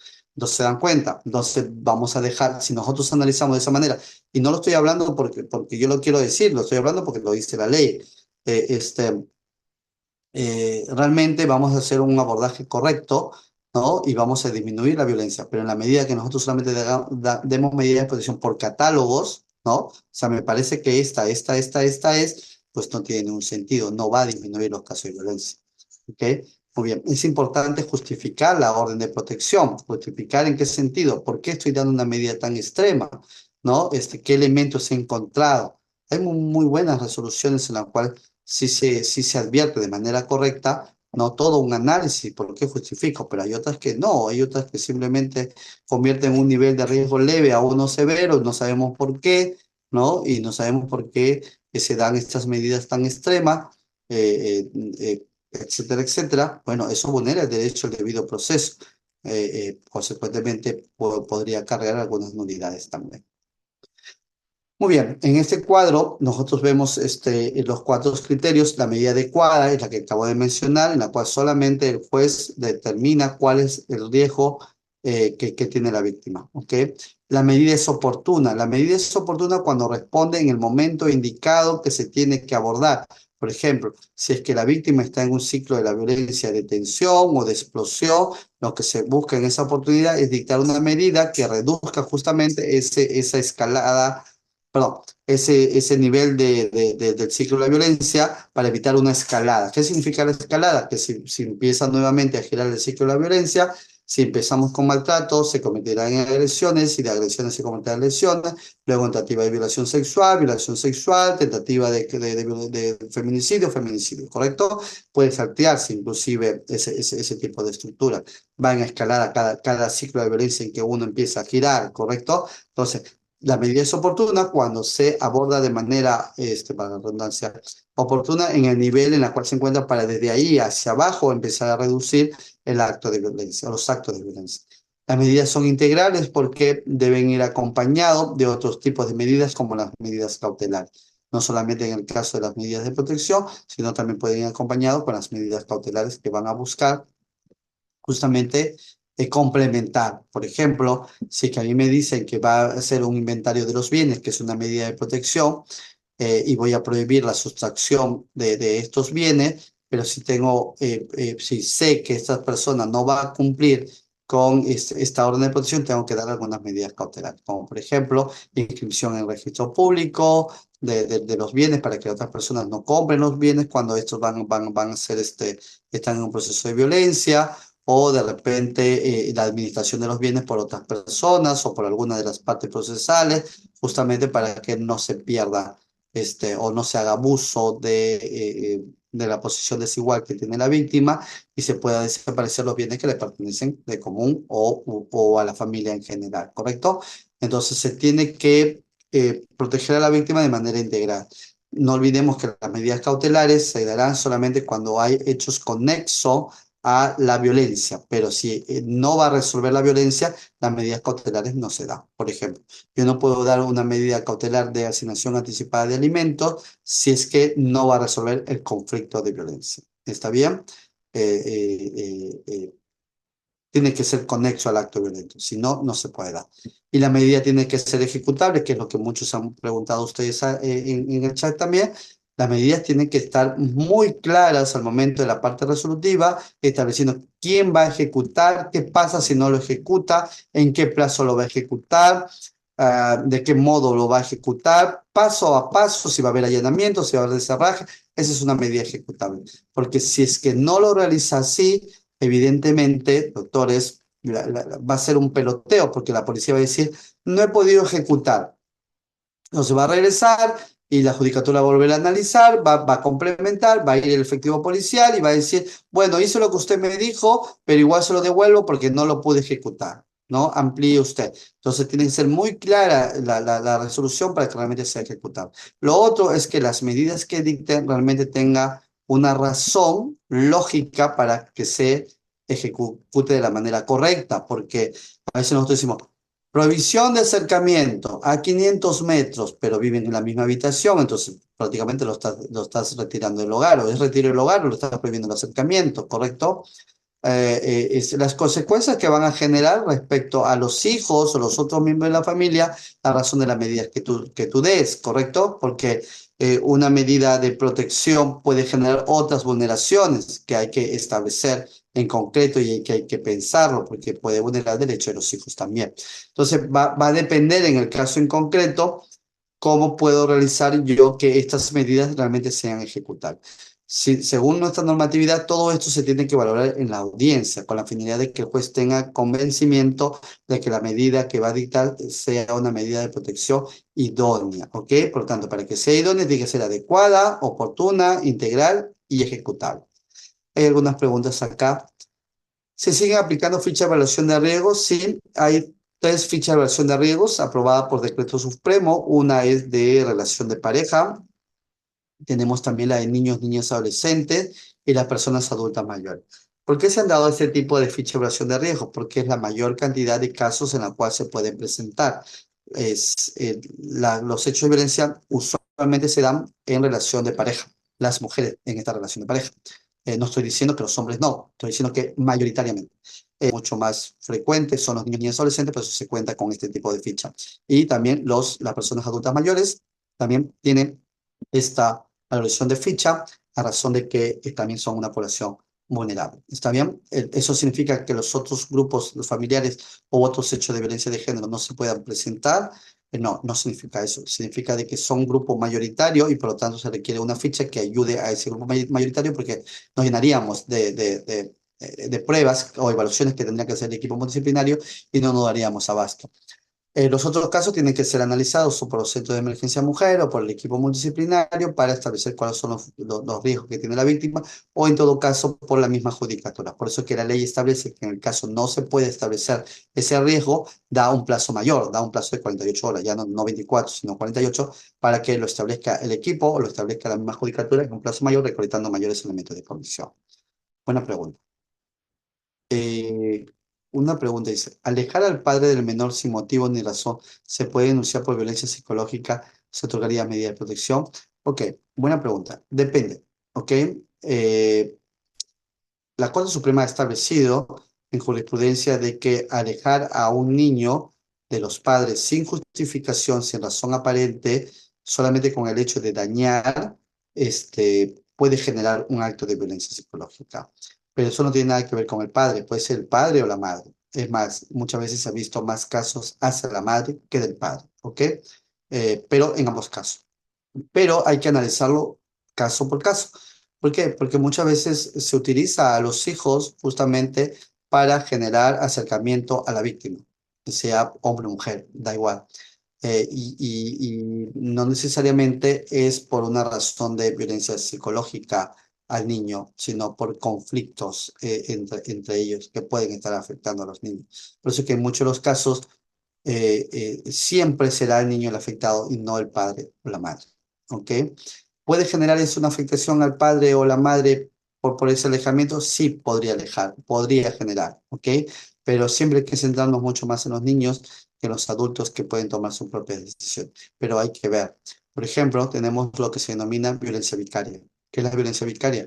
Es cuando papá o mamá toman acciones en contra de los hijos para generar sufrimiento al papá, al padre o la madre. Por lo tanto, ahí se ve suertes de manipulación, suertes de alejamiento, ¿correcto? Etcétera, etcétera. Esos son actos de violencia. Entonces hay que verlo caso por caso, no generalizar. Muy bien, la doctora Susi nos dice, ¿qué medidas de protección se da en caso de violencia psicológica en niños de 5 años por la profesora de inicial? Ok, cuando los niños son violentados por sus profesores, no se ve con la ley 30.364. Se ve con el proceso de contravención, que es un proceso que está en el Código de los Niños, Niñas, Adolescentes. Solamente se vería caso de violencia si esa violencia contra la niña es por violencia basada en género, es decir, porque se le impone un acto porque se considera que es mujer. Por ejemplo, tú como niña solamente te vas a dedicar a hacer el apoyo del aseo en el colegio. Los niños no, ¿correcto? Porque los niños son varones y que se vayan a jugar pelota. Esa es una violencia basada en género. ¿Está bien? Entonces, en esos casos de violencia basada en género lo ve la ley 30.164. Pero en los otros casos que son, entiendo, son lo que me están preguntando, no lo ve la ley 30.164, sino el proceso de contravención. Muy bien. Hay violencia entre pareja y hay un régimen de visitas a favor de los menores. ¿Cómo el padre se puede acercar a cumplir sus visitas si tiene una orden de alejamiento? ¿Qué acciones podría realizar para no tener posible denuncia futura? Muy bien, buena pregunta. Es muy usual esta situación en la cual los jueces dictan orden de alejamiento, prohibición de acercamiento y a la vez tienen un régimen de visita. Puede pasar dos cosas que el mismo juez de violencia dicte el régimen de visita. Si eso es así, tiene que dar lineamiento cómo se va a dar las visitas. ¿En qué sentido? De que esas visitas pueden estar supervisadas por otro familiar. ¿Está bien? En la cual no va a estar la madre.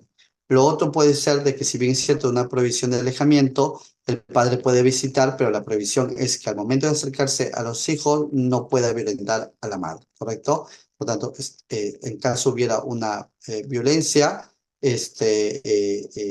inmediatamente podría suspenderse el régimen de visita.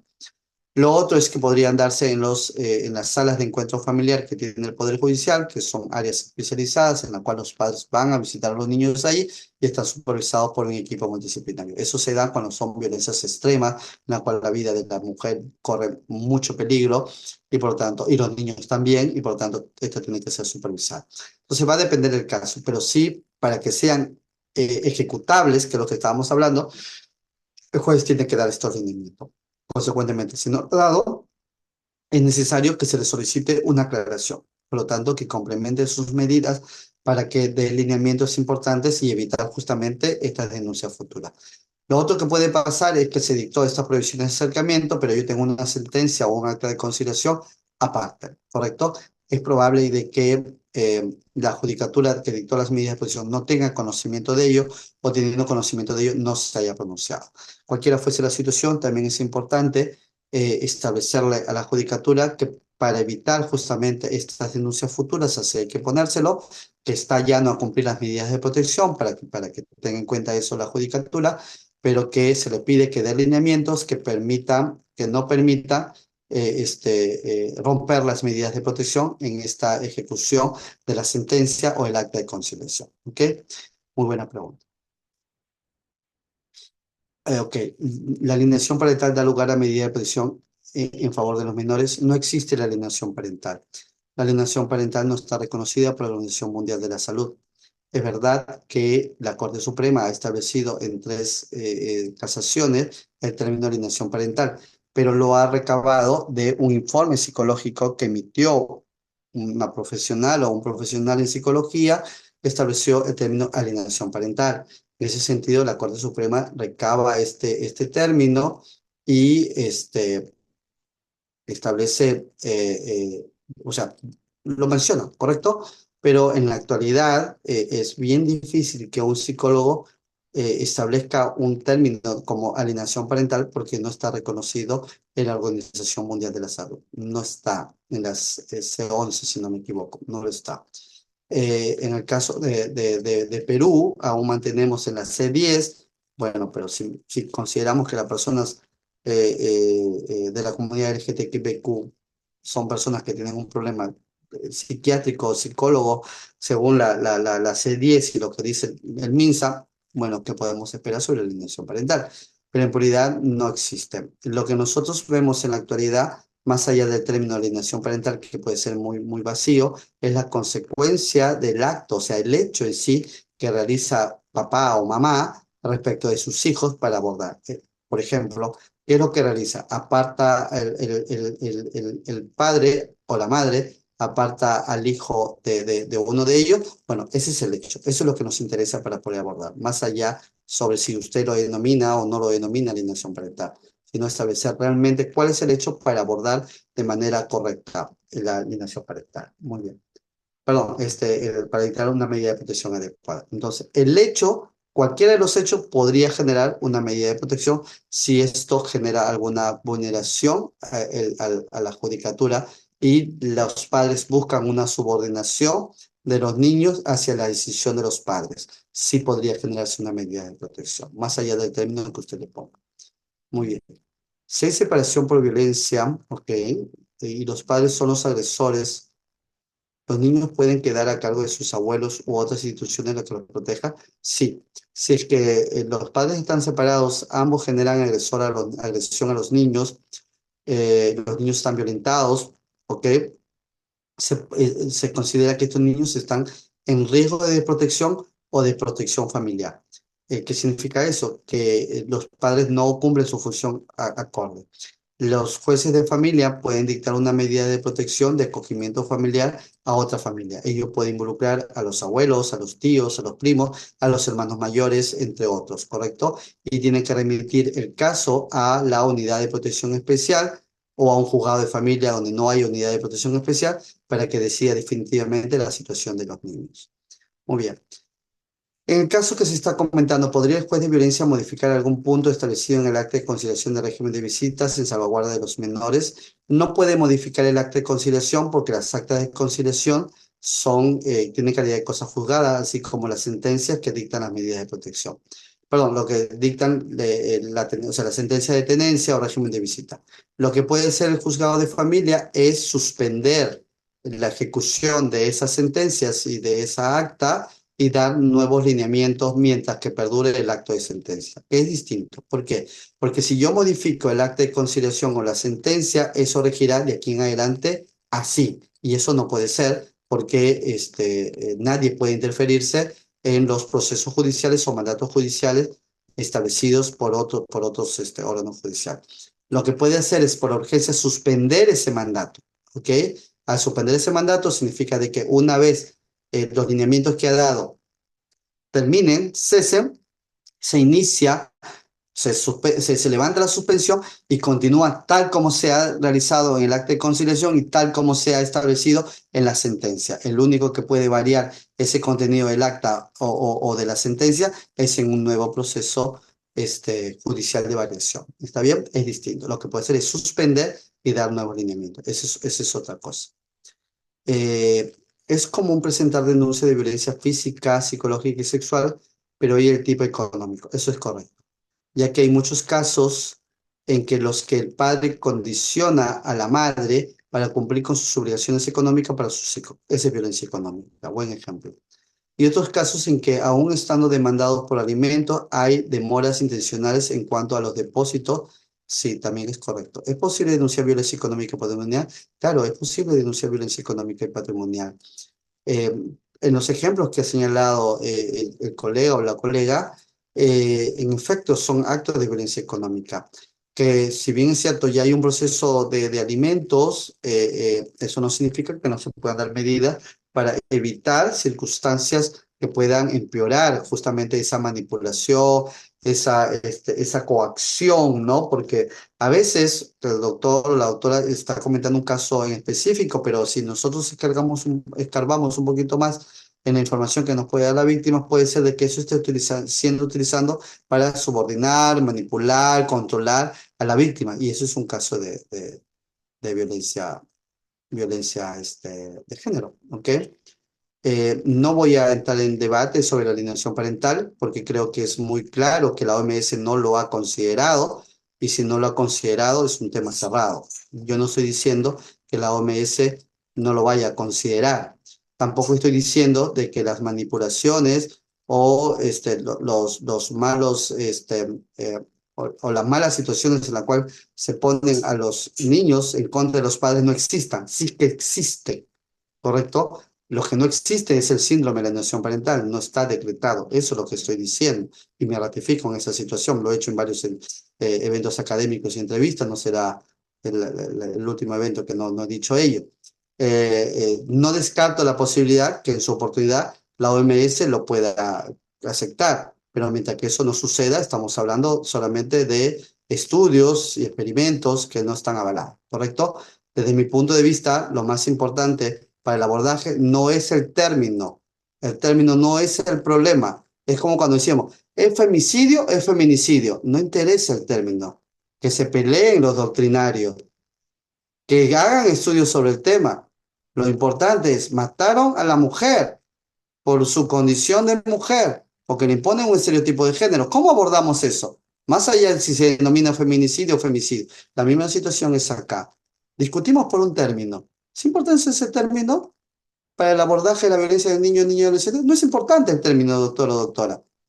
Eso lo tienen que ver los expertos, que allá, que discutan, que hagan sus tesis, y que la OMS lo avale si lo quiere avalar, ¿correcto? Pero a mí lo que me interesa como juez y a lo que nos debe interesar todos los que estamos en este abordaje es cuál es la problemática, cuál es el hecho, cómo lo abordo, cómo lo trato y cómo disminuyo ese hecho. Eso es lo que nos debe interesar. ¿Ok? Gracias. Cerrado el asunto de la alienación parental. Continuamos un poco con los últimos minutos que me quedan, las últimas preguntas. Muy bien, yo les voy a dejar la información, acá lo que ya les he dicho, la medida adecuada, se responde efectivamente a la situación de riesgo, que es lo que nos hablaba el colega al inicio, ¿no? Hay que ver la vulnerabilidad de la víctima, hay que responder a la evaluación cada caso en concreto. La ficha de riesgo no es igual al riesgo de la víctima, porque la ficha de riesgo es un instrumento que nos ayuda. Igual la información que nos emite el Centro de Emergencia Mujer, igual la información que nos puede emitir cualquier institución. El juez tiene que abordar de manera integral para que esa medida realmente sea adecuada, para que esta medida realmente responda al riesgo de la víctima y de esa forma pueda disminuirse. Y eso ya está en nuestra normatividad en la actualidad. Luego, la medida es oportuna porque va a romper el ciclo de la violencia, va a romper el ciclo de la escalada y va a evitar de que haya riesgos mayores. Por eso que en eso de la medida oportuna, yo señalo siempre de que las medidas también responden. ¿En qué sentido? Oiga, miren, si nosotros cumplimos las medidas de protección, vamos a evitar hechos mayores. Vemos, por ejemplo, a un famoso cantante de cumbia que violentó a su primera pareja, pero ahora resulta que ha violentado a su nueva pareja. Claro, es que en la medida que yo no cumpla ese tratamiento psicológico, en la medida que yo no cumpla mi tratamiento de sustancias o de alcohol, dependiendo del caso, no estoy hablando de él, o sea, cualquier persona, entonces, eso me ayuda a mí para evitar nuevos hechos. Entonces, yo voy a terminar como agresor nuevamente preso, nuevamente involucrado en un proceso judicial, ¿no? Un proceso de investigación penal. Entonces, la medida de protección no es a favor o en contra de alguien. La medida de protección, en la medida que se cumpla de manera adecuada, va a ayudar a ambos. Y si tengo familia, pues a la familia en general. Pero si nosotros lo vemos como algo que va a perjudicarme, bueno, en realidad no lo voy a querer cumplir, ¿no? Entonces voy a seguir en esa misma situación. No importa si me alejan de la mirada del agresor, ¿no? No importa si es que me sacan del hogar y termino una relación. Yo, bueno, igual formo otra relación. Voy a seguir la misma situación si es que yo no cumplo las medidas. Entonces la medida es a favor de la víctima, pero también a su vez la medida es a favor del agresor también, ¿correcto? Porque es oportuno. La medida es integral porque tiene que ir acompañada de otra medida cautelar y finalmente la medida es ejecutable porque tiene que ser realmente los lineamientos tienen que estar bien establecidos para que pueda ejecutarse. Muy bien, doctores, son las modificaciones que hemos tenido en el 2023. Voy a contestar a las últimas preguntas que ustedes me han escrito. Un caso especial, nos dice, un menor de 17 años con discapacidad mental, con un carnet de CONADIS. Ejerce violencia física en agravio de su madre y su padrastro, los mismos que lo denunciaron al menor. Después dictó medidas de protección en contra del menor, que no vuelva a ejercer violencia. Eh, ok, ¿es correcto eso? Bueno, no es correcto. Ese es un problema cuando nosotros solamente abordamos con el tema del catálogo que tenemos y no profundizamos bien el riesgo de la víctima. Estamos con una persona con discapacidad mental, que evidentemente al decir yo no vuelvas a ejercer violencia, esa persona con discapacidad mental no necesariamente lo va a cumplir. Entonces, el abordaje es mucho más integral porque esta persona con discapacidad probablemente requiera un apoyo.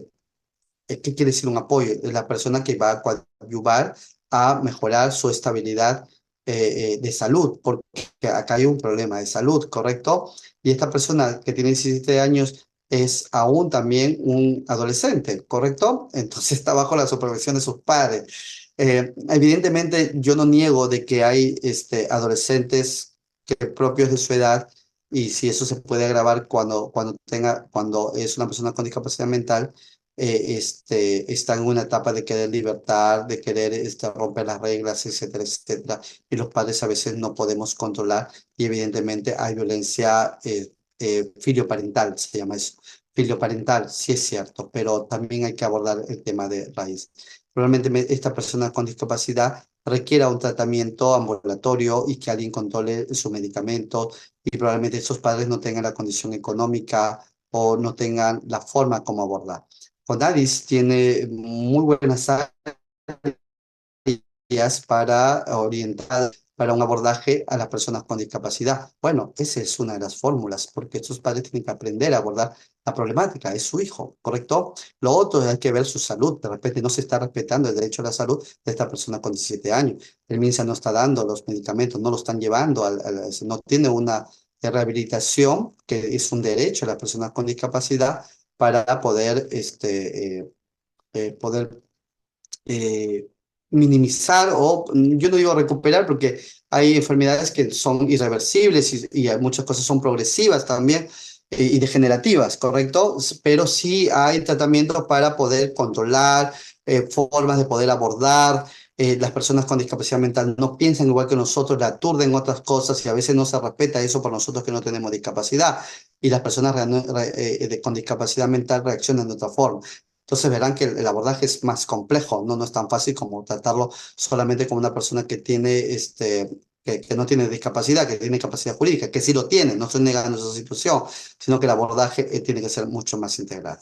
Gracias, doctor o doctora, por su intervención. Ante un hecho de violencia entre esposos respecto a las propiedades en común, habiendo retiro del hogar, ¿qué acciones legales se tendrían que realizar? Desde mi punto de vista, si es que no hay un acto de subordinación, lo único que le queda es ir al proceso civil de familia y establecer su divorcio y la liquidación de la sociedad ganancial. Muchas veces se utiliza la ley de 164 para aprovecharse de los bienes, ¿no? O mantener esa situación del matrimonio a razón de esta situación, ¿correcto? Por lo tanto, no es correcto en caso de patrimonios que no tengan relación a hechos de violencia o subordinación, sino a conflictos productos de la separación y productos de un proceso de divorcio en la cual la ley no interviene. Si se le ha dado retiro del hogar, entiendo yo de que habría un acto de violencia. Lo único que queda es que se separen, se divorcien y liquiden la sociedad. O sea, si quieren las acciones legales, no queda de otra que sea sobre las propiedades la liquidación, a no ser de que la persona agresora, al cumplir las medidas de protección, si es que esta es aceptada por la pareja y le hagan su vida, bueno, será así. Pero retiro del hogar en ningún caso es igual a divorcio, liquidación, etcétera, etcétera. Eso tiene que ser un proceso judicial aparte. Muy bien. Y si son convivientes, bueno, la misma situación, está la unión de hecho, hay que generar el proceso de unión de hecho para que se le reconozca los bienes a la persona. Lo que se puede hacer como medida es un inventario de bienes y las cautelares correspondientes hasta que se resuelva el proceso de unión de hecho. Pero si no hace el proceso de unión de hecho, muy poco va a ser la judicatura por los bienes, más que mantenerlos en ese suspenso nada más. Muy bien, en caso de violencia psicológica, el denunciado podría tomar las terapias psicológicas aunque haya transcurrido un año desde que las dictaron. Ah, por supuesto que sí, en la medida que esté la voluntad, que lleve su terapia psicológica. Hemos tenido un caso, a mí me parece muy interesante, miren, el agresor cumplió con su tratamiento psicológico, le dieron de alta, un año entero de tratamiento psicológico, ¿está bien? No hubo ninguna denuncia más, por lo tanto cumplió con el caso, cumplió con no acercarse a la víctima e inició su proceso de divorcio que está en trámite y solicitó el levantamiento de las medidas de protección. La víctima en la audiencia dijo, no, tengo temor, igual me va a agredir, yo, etcétera, etcétera. Pero cumplió con todas las medidas, no hay un riesgo, el riesgo disminuyó. Hay una percepción por parte de la víctima, sí, probablemente, pero el riesgo disminuyó y se tuvo que levantar las medidas de protección. Las medidas no pueden ser eternas. Y si están ahí las medidas y los agresores empiezan a cumplir las medidas de protección, pues bueno, que tienen que hacerlo con la finalidad de que las levante, porque es la única forma que se puedan levantar estas medidas de protección. Las medidas de protección subsisten mientras que existe el riesgo, eso es correcto, la víctima o tiene tiempo de caducidad. No, subsiste mediante dura el tiempo de riesgo de la víctima. Por eso la única forma de levantarla es cumpliendo con las medidas de protección y demostrando de que no ha habido hechos de violencia o supuestos hechos de violencia, supuesto porque no sabemos, ¿correcto? Y solicitar el levantamiento de la misma. Muy bien, doctores, doctoras, me queda un minuto. Este es el libro, ¿ok? Este es el libro, es la pasta morada, que es el color de la lucha de la violencia contra la mujer y el grupo familiar. El libro se llama Manual Operativo de las Medidas de Protección en el Proceso de Violencia contra la Mujer y el Grupo Familiar. Un servidor es el autor, José Iván Saravia Quispe. Hablamos sobre el trámite, el otorgamiento de las medidas, el cumplimiento de las medidas, la impugnación de la misma, algunas salidas para poder apelar las medidas de protección y los límites que se tiene en la misma. Muy bien, googleen, por favor, muchas librerías lo tienen ya en su catálogo o en todo caso en Ubilex, en su página de Ubilex también están sus números telefónicos para que puedan adquirirlo. Yo no lo vendo, este es el que lo tengo de cariño y de aprecio en el libro. El próximo año va a salir ya el libro sobre la prueba en los delitos de violencia contra la mujer y el grupo familiar, que es otro que Ubilex también me lo ha pedido. Estoy trabajando con este editorial quien respeta, o sea, hay editoriales que, bueno, ya, pero bueno, está asumiendo un compromiso, ¿no? Y conmigo y está respetando los lineamientos que dio todo. Manual operativo de las medidas de protección en el proceso de violencia contra la mujer y grupo familiar, editorial Ubilex. ¿Está bien? Muchísimas gracias. Un abrazo a ustedes infinitos. Siempre seguimos aprendiendo, ¿ok? Y bueno, estamos acá para apoyarnos mutuamente. Gracias. Un Muchísimas abrazo. gracias, doctor Iván, por la excelente disertación. Siempre es un gran honor escucharlo y tenerlo en mi institución. ANDAP, doctor. Nos estaremos viendo las siguientes semanas en el desarrollo del diplomado. Muy buenas noches. Muchas gracias. Buenas noches.